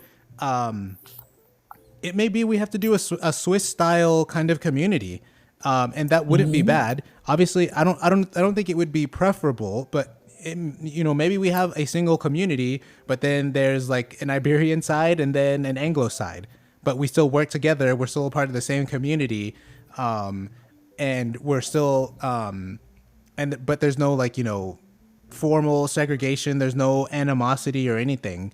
So I'm open to that. That's not my goal. My goal is to have one singular, ethnic group for us as mulattoes, and I think we can. I think we can do it. I agree too. I believe so too. 100%. Yeah. So that was all my topics. Jay, did you want to bring up anything? No, I think that's all for today. Maybe tomorrow I'm gonna hop on a live and explain some things, and well, later, not tomorrow, later. Maybe later I'm gonna open a live and I might invite you to join in. But yeah, that's all. It was a good conversation. It was very, very good dynamic and very educational. On the communities side and the community subject, it was very educational because we need to have a clear mind and imagine what we're gonna do later to start doing everything step by step. Yep. Yeah, and this From where are you guys? Yeah, I'm from the U.S. I am Venezuelan and Haitian. I'm from Venezuela essentially, but I'm originally Haitian. Dope. Okay, so yeah, this isn't gonna be the last time we have these conversations. We're definitely gonna keep talking about this. I did want to I did have on my list, I forgot, a discussion about what is a mulatto. Like, I feel like we need to have that conversation again, but I feel like the people that should be here to talk about that specific issue aren't here, so we can save that for another time. But I'll just end by saying there's a lot of tough conversations we're gonna have to have eventually, and we can't be afraid to have these conversations. I talk about values and morals. Those are tough conversations because we're gonna have to get like into some really deep subjects. Like, hey, do we think abortion is good? That's gonna be a very touchy issue that we're gonna have to bring up at some point. And a whole host of issues. We're gonna have to bring up like the gender issue. I don't want a gender war. I don't want a gender war like all these other communities have. But I will admit, I've seen the seeds of it. I've seen the seeds of a gender war, and right now, It's on the group chats. I'm seeing it on the group chats. yeah, and like right now, I'm kind of like assessing the situation, and I'm like, I'm looking like you said, Jay, looking at group chats, looking at people's posts, hearing what it is they believe and what they think, and I'm like, this kind of sounds like some gender war stuff. And for the moment, we're kind of like avoiding it because it's not necessary, I guess, at this point. But man, that I think we are headed towards some gender war stuff, and it's not gonna be pretty. That's because of some people infiltrate you, bro. Bring that bullshit. Like wherever you are, you have an infiltrator inside those group chats, those communities that always bring some nonsense. Well, black skin, dark skin, females, male abortion, and this, who dating Bantus, who don't date Bantus. They always bring some nonsense, bro. That's kind of, at this point, it's kind of annoying, I think this will always happen. I think this is the type of thing. This is the type of thing that we can talk. We can talk and resolve them. You see, the last time we were, just some people were attacking this mulatto girl in the group chat. Even attempted to drop her, but I was there. I was defending her because even if I disagree with some things she was saying with her negativity, she wasn't being rude. It was just her point of view. Sometimes if we have somebody and she trusts us, she's there because she wants to be part of whatever we have in, we have to be understanding, make her feel welcome, Yeah. So she came on the live that was, I think it was your live. It was your live, right? Yeah, I think it was, yes. I had invited her on. Like, everybody was against her. and everybody was like, "Don't bring her on, don't bring her on." But I was like, "No, let's hear her out.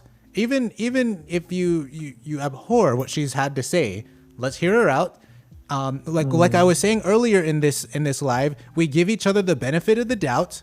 Okay, I didn't like the way she was going about things in the group chat.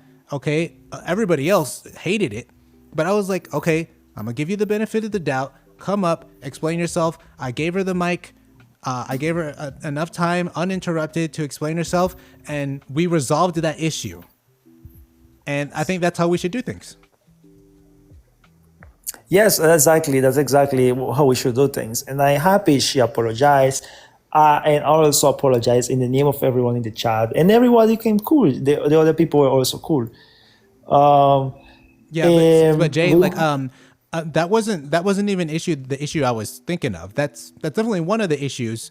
But whenever I was mentioning about like the seeds of the gender wars and stuff like that, what I'm talking about is like I've seen posts from some people saying like I don't want to like misquote it, but it was something along the lines of like men are doing X and we need to stick it to them and blah blah blah men. And I'm like, wait a minute, that sounds like some gender war shit. Yes. Yeah, I got you. I still think that those things can be addressed. The reason why politicians in this modern day in the monoracial world doesn't address it is because they don't want to address it. They know it's something that can be taught. We can educate children about it. We can educate people about it and have a conversation. Come to a common ground. The reason why politicians don't do anything is because they can have these different groups and different agendas, and some way money is involved. I know for sure that money is involved in those agenda and those groups. So this is why they don't address it. But we can talk about it, Yeah. I think those differences will always be there, especially when you have Gen Z females and millennials and the new generation coming, the alpha. You will always have these dynamics, these gender war things.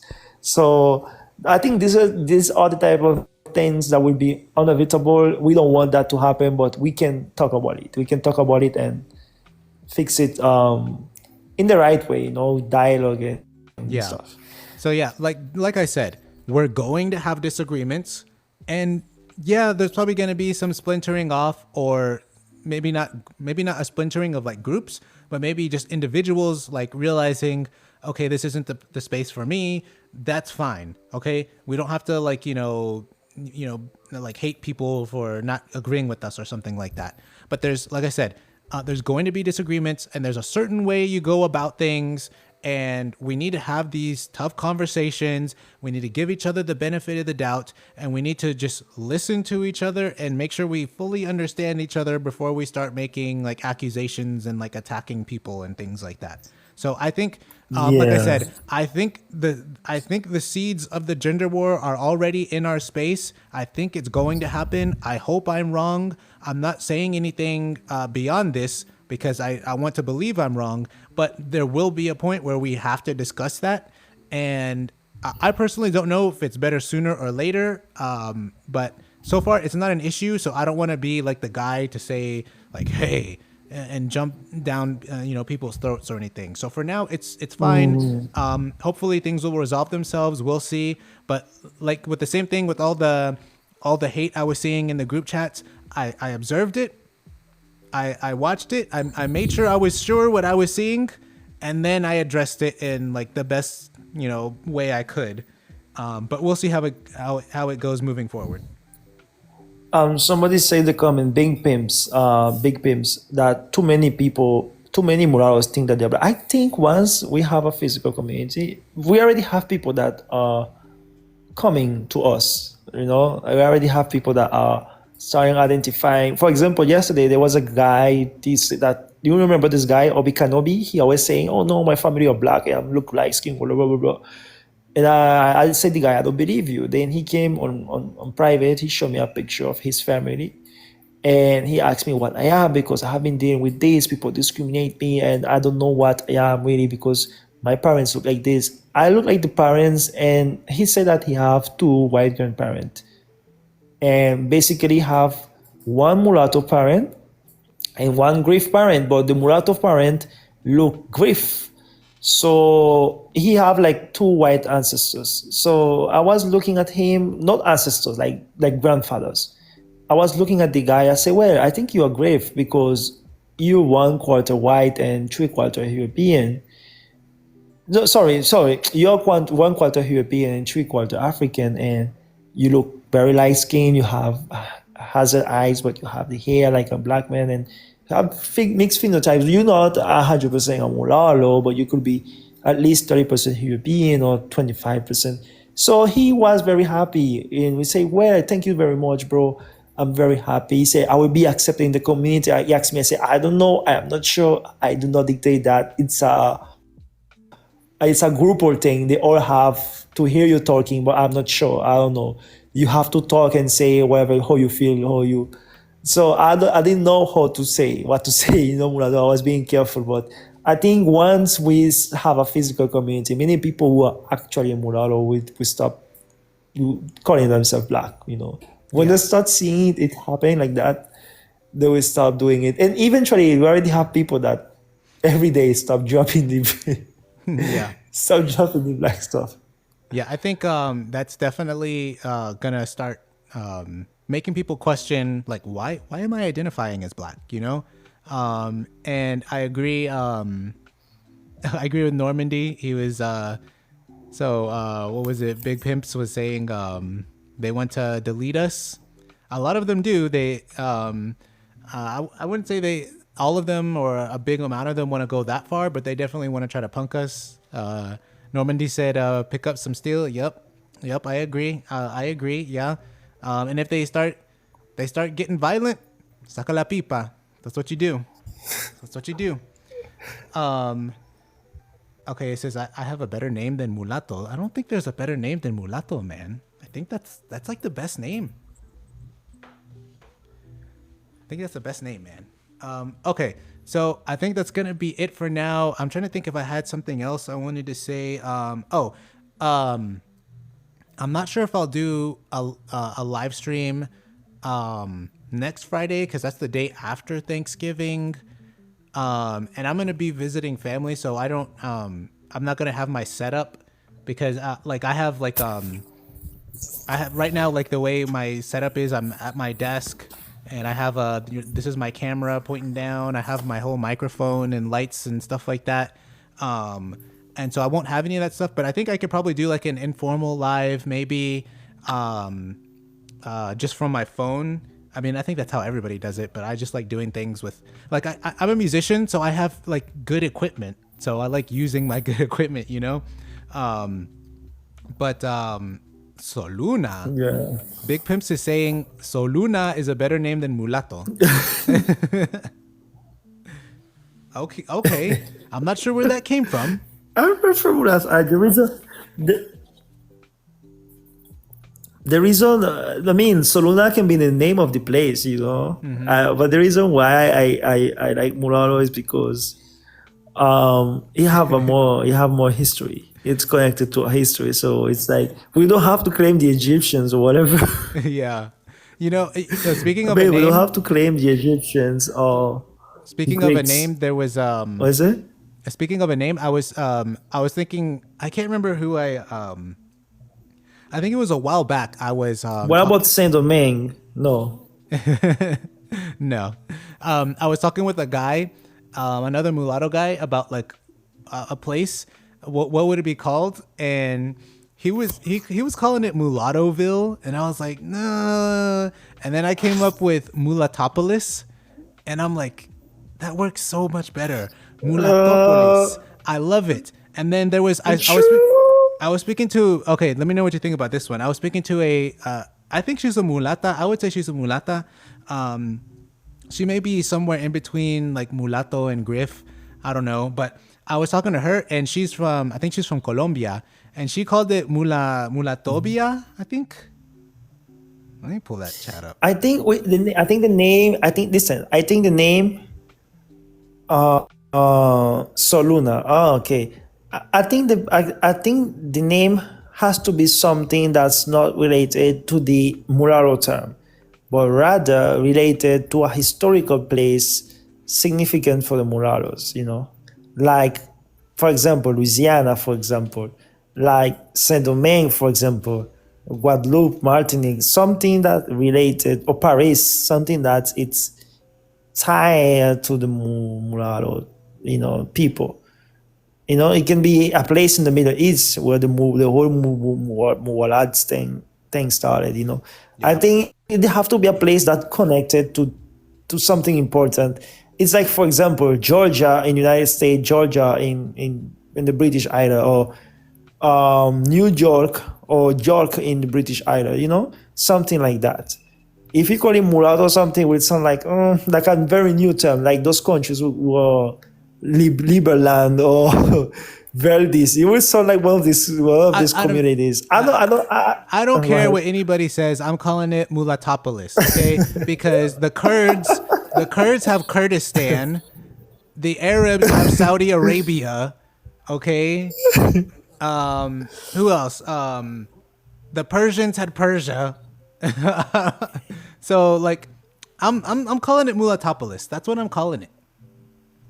Let me think about something. What about? Let me see. What about Mulatopolis doesn't sound. He says Soluna has Soluna is not bad.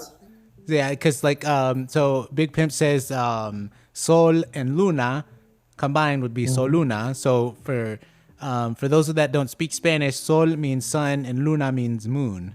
So Sol Luna, half and half, he says. I get the idea. That makes sense. It's not bad, It's not bad. It's not bad. I think the place can be called Soluna. You don't think so? Molantis. What? All right. What Molantis mean, bro? Like, that's a good idea, bro. Molantis. Let me see. So basically, like mulatto. Explain Molantis. Mulatto in Atlantis, I think, is what he means. Mulantis. I think that takes it. That wins. Mulantis. Molantis. Bro, he say, bro, nah. Let me think of a better place. Let me see Bergen. What if we just copy Bergen from Norway? We just call it Bergen. Dude, you've been freaking Norway, man. I don't get it. All right. Mulatacos. Okay, that one wins. Mulatacos. I don't like tacos, but hey, it flows. Mulatacos. It feels like I want something that sounds too surreal. I want something that sounds like serious now, like very serious. Oh man! All right. What if we use the last name of one of us? Like one of us, if we have a last name, like a very very classy last name, we use that last name. Yeah. For example, my last name is Richelieu. Is what? I don't know. You can use Richelieu. Let me type it. Is that French? Yes, it's French. Richelieu. Like Cardinal Richelieu. Yeah. How do you pronounce it correctly, though? Richelieu. Okay. Richelieu. Yeah. Or it can be any one of us last name. If somebody have a very fancy last name, just Vilde. Let's say your last name is Richard, Vilde Richard, or Vilde Richelieu, or Vilde whatever. What did there's it a will guy, sound much more classy. There's a guy. He just goes by the username Mulatto. I think I can't remember what his handle is, but his idea for a mulatto place was called Lumira, and I've been meaning to have a conversation with him. Vanguard already did a live stream with him talking about like different things. So he's already got like an idea in his head. He's got like 3D images, and he's calling it Lumira. I think I've heard another one. But I don't know what other people like, name communities after. But Lumira is not a bad place. What Lumira stands for? Sorry. I have no idea. I can't remember the. If you watch Vanguard stream, he talks about it. Yeah. I will do a research. I will watch it live. It sounds very good, bro. Lumira. That sounds very cool. Oh, you know who I it like is? it. It's the I commented on his video and you commented on mine. So I think it was today. You liked my comment where I was talking about capitalism and explaining it. It's on that guy's video. Whoever made that video, he's the guy that has the Lumira idea. He was saying something. He said something negative about capitalism, and I disagreed with him. And then I think you commented like, "You're right." Oh, Yeah. So yeah, that was guy is the him. guy. I think he's a British guy, and he's got like the whole thing like planned out and stuff like that. But yeah, He's already capitalizing the idea. I think this guy is the guy we need to follow. He will be the one that will lead us to the promised land. He'll be the Moses of the mulattoes. He will cross the rivers, yeah. Bro. I mean, let me check on him. But he is planning all that in the UK or United States. Like, where he's planning doing that? I think his plan is like all over the world. I think if I remember correctly, he didn't say specifically that it had to be in one place, but that you would have different mulattoes in different parts of the world creating their communities like simultaneously. He's even got like a professional looking website and everything. So he's got a lot of ideas. And I wanted to talk to him about it because it was really interesting.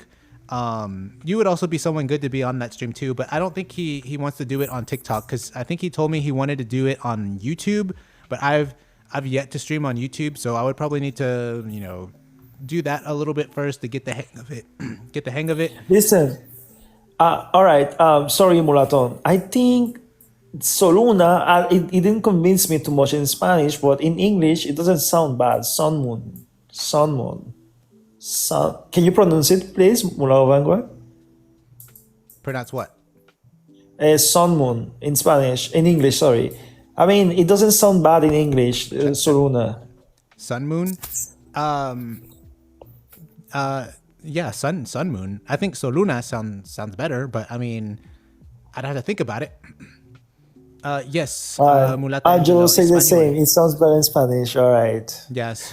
Sun moon, like sun moon. Yeah, it's very obvious you're just mashing two words together. But Soluna doesn't look that much because Sol and Luna, they're both like sharing the L. So initially, I didn't even think that. I didn't think it was Sol and Luna, but yeah, Soluna, together.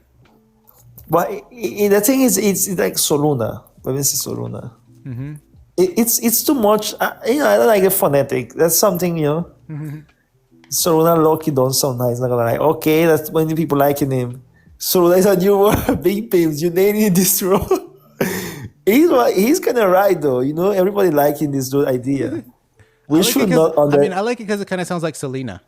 I like Selena. Oh, we should not underestimate him. What was that Selena song? In love with you, Selena. I could fall in love with you.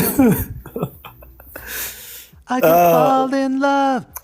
What's up, Angelo? What you doing? She just pop up now on the live. Let me see. Fall in love. Dude, freaking Selena. That's...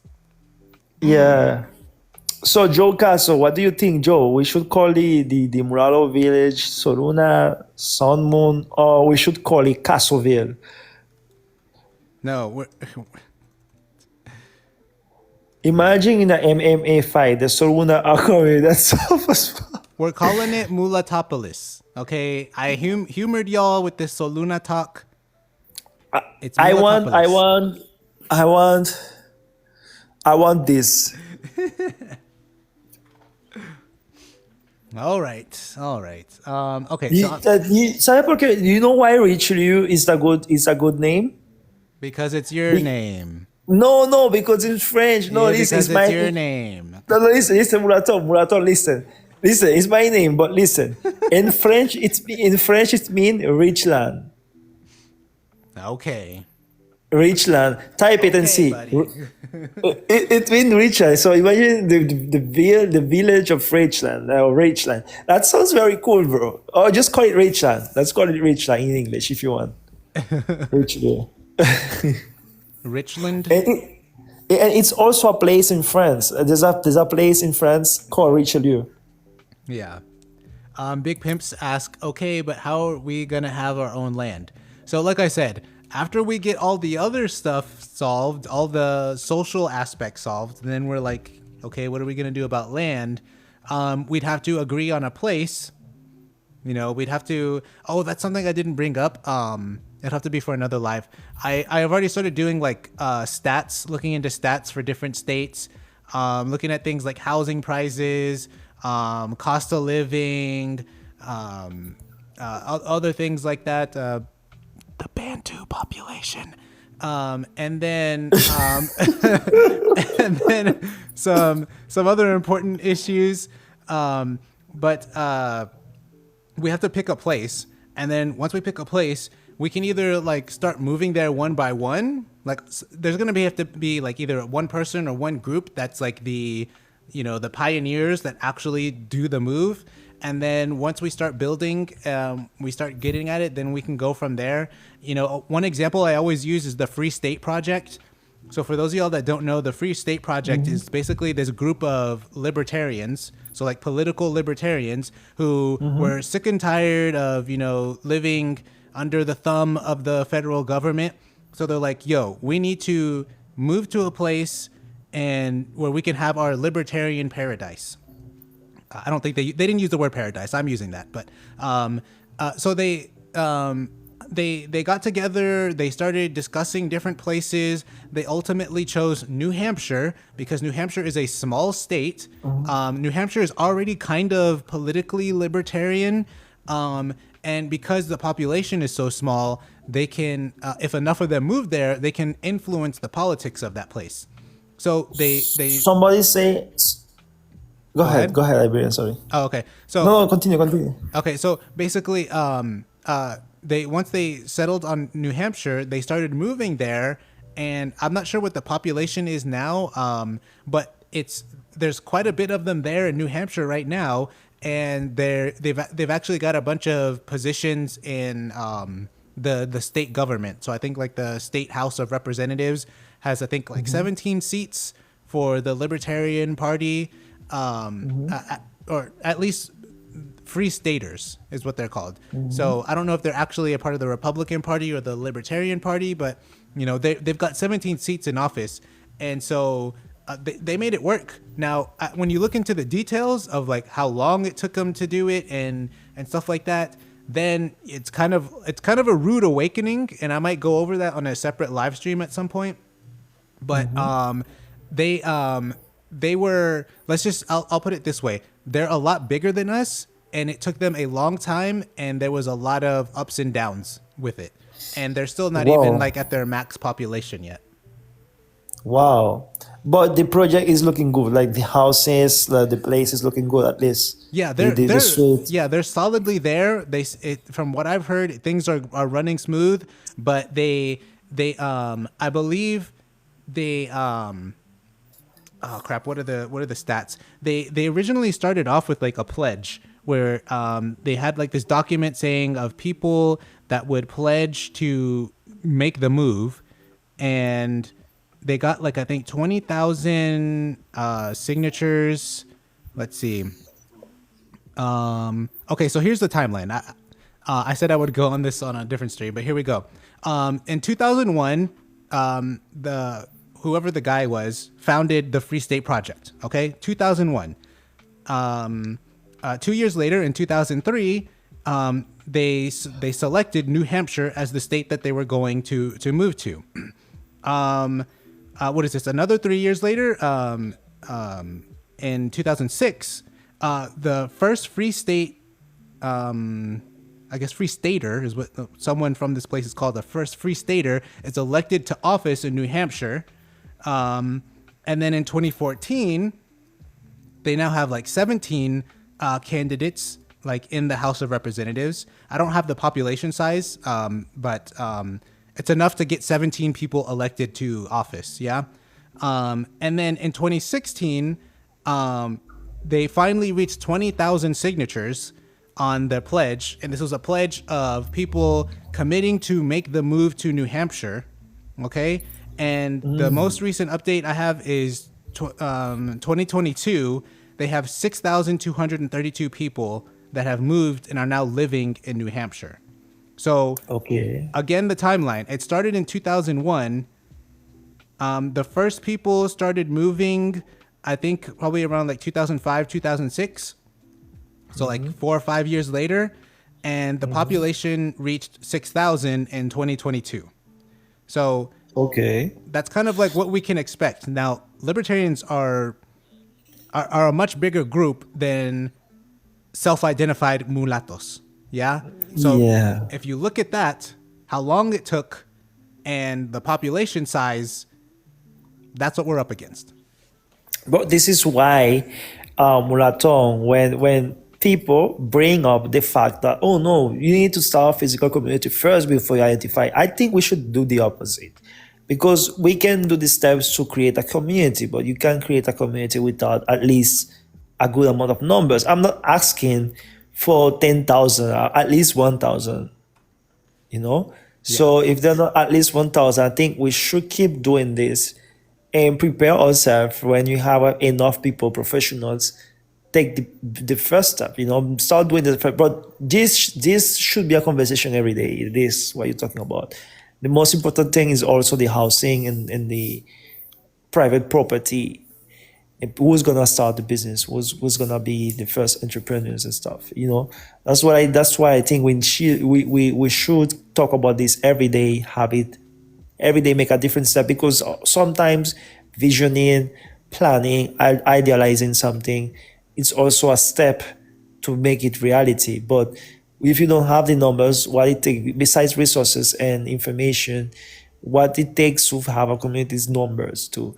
So I think we should focus on having self-identified people, self-identified morals before than you know.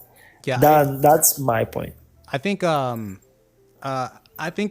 if I understand you correctly, I think what you're saying is like there's like an awareness stage where we need to spread the word, basically recruit people. And then once we've got a good core of people, then we start talking about like building and moving. And I agree with that.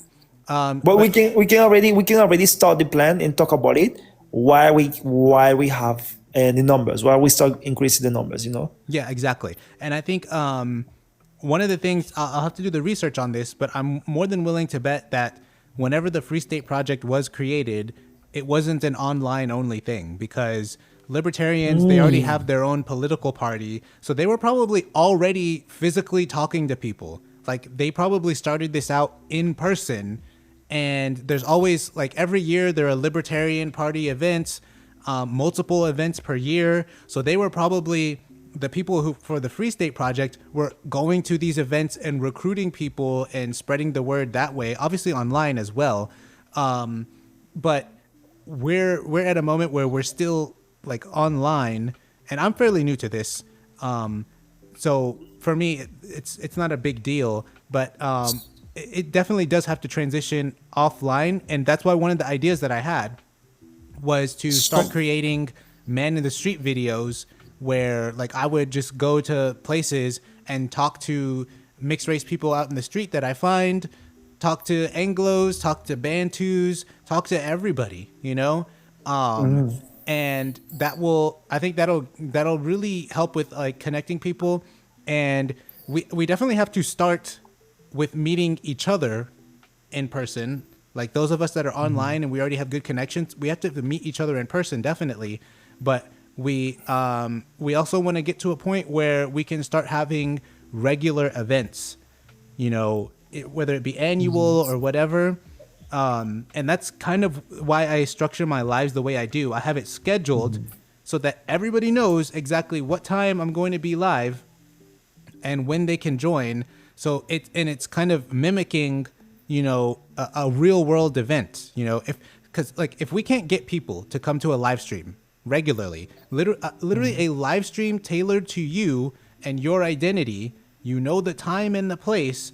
And if we can't get people to come to that, like in certain numbers, how can we ever expect to have people to come to a IRL event in any high numbers? And then if we can't have people come to an IRL event in high numbers, how can we expect to have a community of any kind? You know?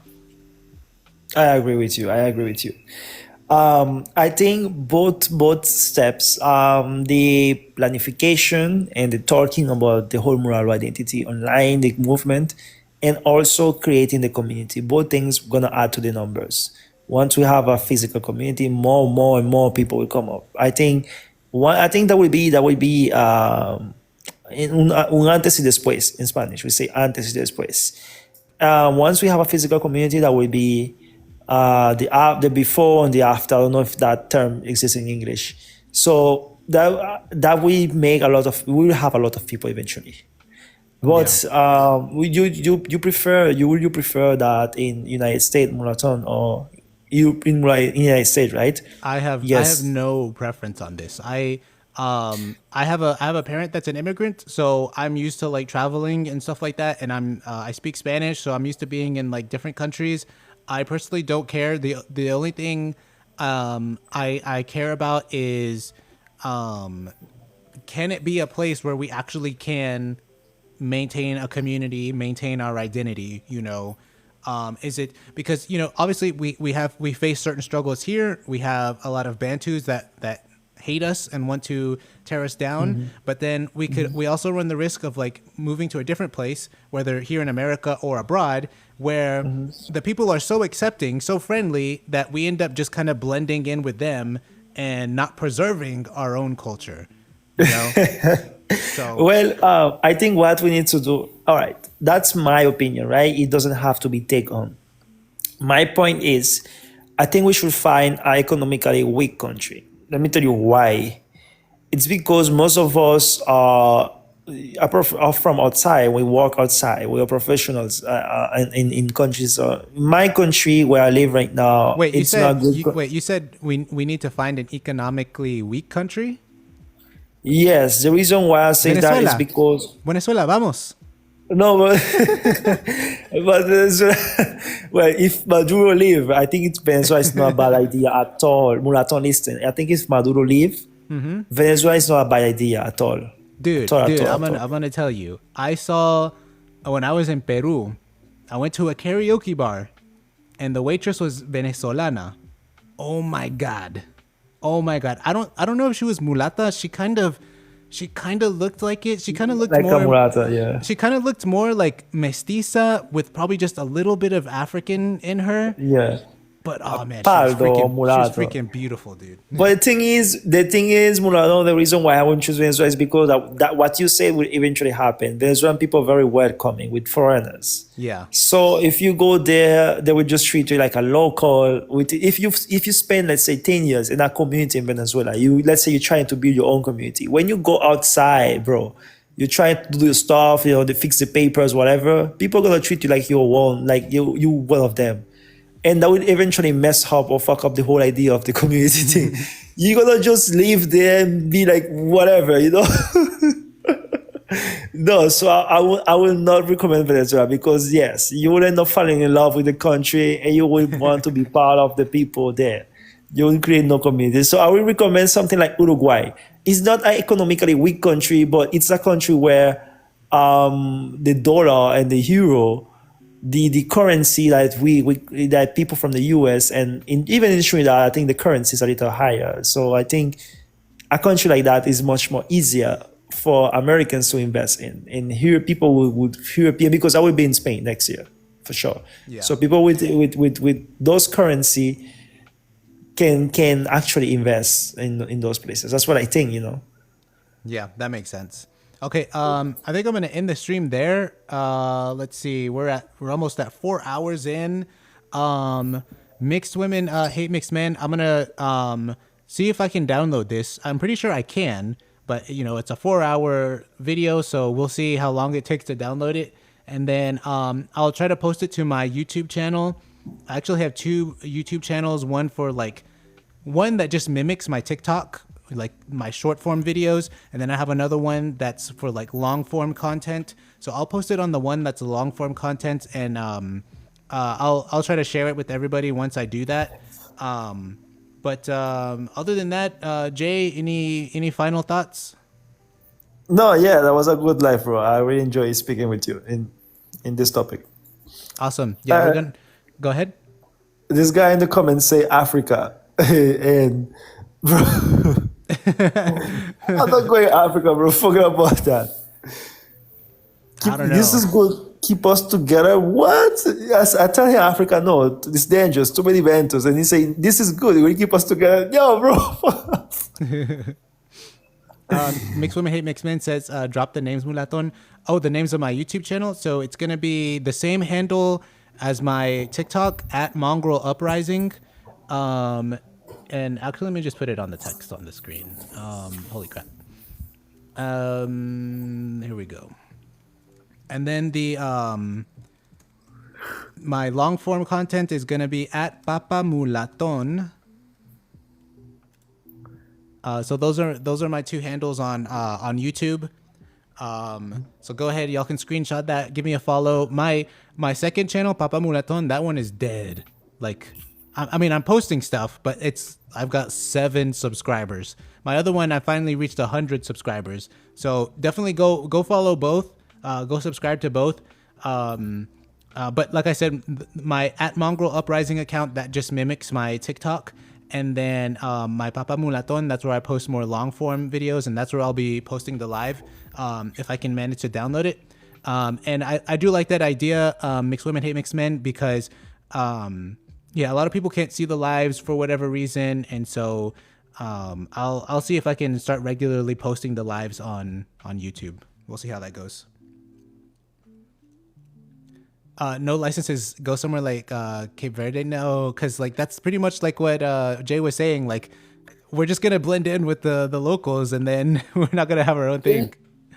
I mean, we already exist in Cape Verde as a community. The idea is to create a new Gen Z, Yeah, like a new community. Like I definitely think this is probably not something that's a good thing to say, but it's kind of, I think I have to imagine that we're all thinking this.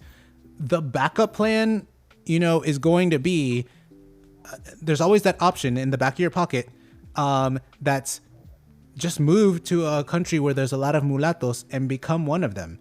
You can move to Cabo Verde, Cape Verde, and if you learn the language, you're respectful and kind to the people, you can just blend in with them. Or like I'm not gonna lie, I have that option because I'm Hispanic. I can go to almost any like Spanish speaking country, just blend in. Brazil, I already speak Portuguese. I can go to Brazil and just blend in with whatever mulatto communities are there. But if it's for mulattoes, I would recommend something like Brazil or the R. Definitely, like if it's specifically for mulattoes. But in my case, like I said, for me, race is very important. Morals are even more important. So I will not sacrifice like values and morals just to have like a racial community. So it honestly depends. I'm gonna try my best to bring the two together and have our own community. But we have a detractor in the comments. Iberian say, bro, no one is going to allow another man to encroach the woman. Bro, he's so upset about this, bro.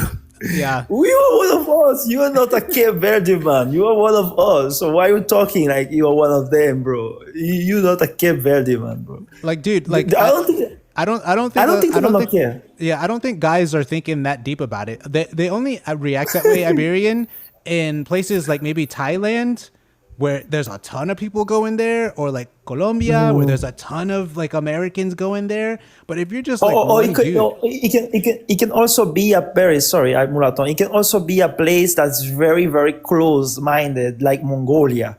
Oh yeah, that those places that will be jealous if you see or look at the woman. But in general, like if you go to Europe or any country in Latin America, Colombia, people don't really care, bro. They will invite you. They will invite you to a warehouse so you can get some news. Yeah, like they won't. They obviously won't view you as one of their own. But as long as you're respectful and you're actually making an effort to assimilate, I think most people are going to accept you. The exceptions, obviously, like you said, Jay, like like Japan, Mongolia, these kind of very insular communities. But like Iberian, you, me, and Jay are not gonna have any problem like freaking just like going to I don't know, like Peru or Costa Rica and like just becoming one of the people there. Like that's not gonna be an issue for us. At least I don't think so. Yes, exactly. At least I don't think so. But okay. That's what I think too. That it's not gonna be an issue, especially like Iberian have very loose hair, and me all of the time. The only reason I have my hair growing up is because I want to use locks. I want to have long locks like Lenny Kravitz, right? Yeah. That's the only reason. Especially if you have short hair and we groom, and we look just like one of them. I don't think that's gonna be an issue. At all. And in the culture, the language. So for me, I think we need to find an empty space, like an empty, huge acres of land and ready to be worked on and capable of farming and grow and building it and stuff like that. And we need. That's what I think. At least a place that have ancient colonial buildings. Good for tourism, that's almost abandoned, but it's very well kept on.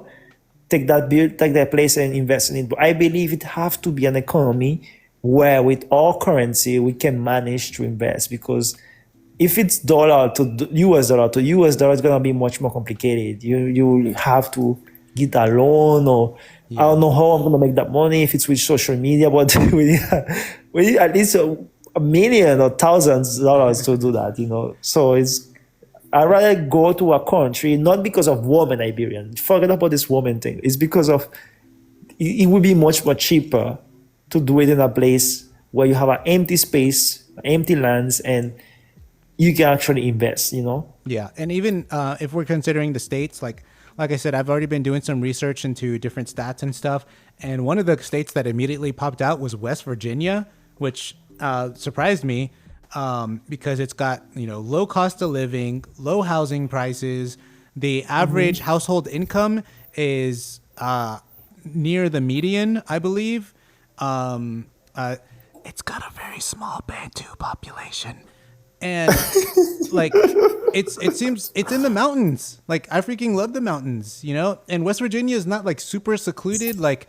The capital is nearby, Washington, D.C. I think if you drive a few hours north, you can get to like Philly and New York City. So I'm not saying that's the place I want to go to, but I'm saying like just from my basic amount of research, West Virginia popped out. And then obviously the options are wide open when it comes to international. But I think realistically, Jay, if we were going to have a international community, like most of the Americans are not gonna want to move or leave. Like it's gonna be an uphill battle to get American mulattoes to be like, hey, move from the Midwest to the South, or from one place of the U.S. to another. I understand. I can move to West Virginia. That's cool. I understand, because it's okay for me to travel to the United States, of course, maybe with a Spanish passport if I get it. It's okay. We can pay a coyote, and then we can bring you in. Nah, it'll be super easy. Nah, I will be sent back, bro. I will send back. The orange man. The orange man. He doesn't want, especially if Venezuelan and Haitians, bro. He despises that. If I was an Argentinian, I think he would be okay, But nah, forget about the coyote. No coyote, brother. But trust me, maybe if I get a Spanish, the European Union's passport, there will be no problem with West Virginia, right?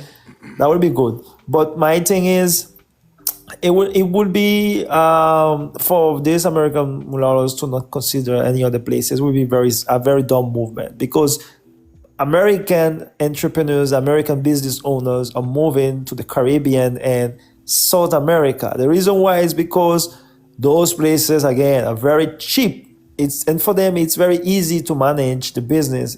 Pay people low salaries, they build fucking housing very cheap and do whatever they want very fucking cheap. And the tax rate is very low. Everything is low. So for them it's much more rentable to do business. And even having their own communities, they have private areas and stuff. It's much more cheaper, everything. And if you compare them to United States prices, it's more expensive in some states, majority of the states, even West Virginia, compared to those countries. It's not necessary to do it like that. They can just stay in the United States. But for us, the foreigners, I can work it out. Like if I go to Spain and maybe in a couple of years, maybe in 3 years, if I get the European Union passport, like a Spanish passport, I might be able to go to the US. The orange man, bro, he don't like Venezuelans and Haitian, bro. He's just focused on these two. Dude, he don't give a fuck so about true. Argentinians. That's so true. I didn't realize that. Like he hates both of your like national origins. He don't give a fuck about Argentinians and Hondurans. He just focuses on Venezuelans and Haitians. That's what I care about. So I can't get a coyote, bro. Oh, come on. I'm sure Iberian knows a few coyotes. Where are you, Iberian? Iberian is a wetback too, bro. You're a wetback, bro. That he is, dude. Oh, man, that's so funny. ¿Cómo se dice? Mojado? Yeah, mojado. But why do you call them wetback, bro? Like, I mean, it's because they get wet in the river when they're crossing the border or something? See, yeah, exactly. Yeah, because they, because they do that. My grandma was telling me all the other stuff that they used to tell her, and stuff like that. But it's not that bad anymore. But yeah. Okay. Okay, we're at 4 hours and 8 minutes. This was a fun live. Like I said, go follow me on YouTube. Go subscribe. Those are my two handles on YouTube. The top one is my short form content and the bottom one is my long form content. I'm going to try to download this stream. This was a good stream. If you missed it in the first half, we had a white mom discuss her experiences raising 2 mulata daughters and her husband's super racist family. They literally said that her daughters are going to hell.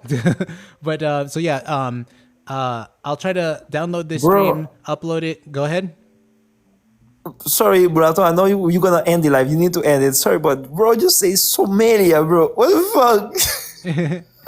Nah, bro, nobody's going to Somalia to create those states, bro. Forget about it. I think you're taking it a little too far when you said a weak economy. That's weak everything, man. Bro, what's up, babes? Come on, you must be kidding with us, bro. I think he's joking. He's joking, right? I hope he's joking. I mean, I'm not saying mulattoes could run to Somalia and just run the place. Okay, I'm the captain now. All right, bro. They will eat us alive, bro. They will eat us alive. They will drop us. They will take us with guns, bro. They will come. Nah, bro. Don't forget it. I'm not going to Somalia and run on state. But you're right. We can take over. But bro, what's the price of it? We're in the middle. We're in the middle of the fire, bro. We're in the middle of the jungle. Nobody gonna save us, if anything. I don't know, man. I think the pirate life is the life for me. I think I'm ready to go to Somalia. You ready to go and cut the One Piece, bro? Come on. I already got me pirate voice. I'm totally ready for this shit. Let's do it. They have no state in Somalia, so no real estate. We'll be the state. Bro, I realize Bing Pim's adventures. He's this action movie main characters. He to get in shit so he can get rid of he to put himself in shit so he can get out of this shit himself. No, bro, why you put yourself in that situation, bro? All right, okay. Let's end it there. We're all moving to Somalia, so I hope to see y'all there. I probably won't be streaming next Friday. Maybe, I don't know. We'll see. It's after Thanksgiving, so. But I'll catch y'all next time. This was fun. Let's get the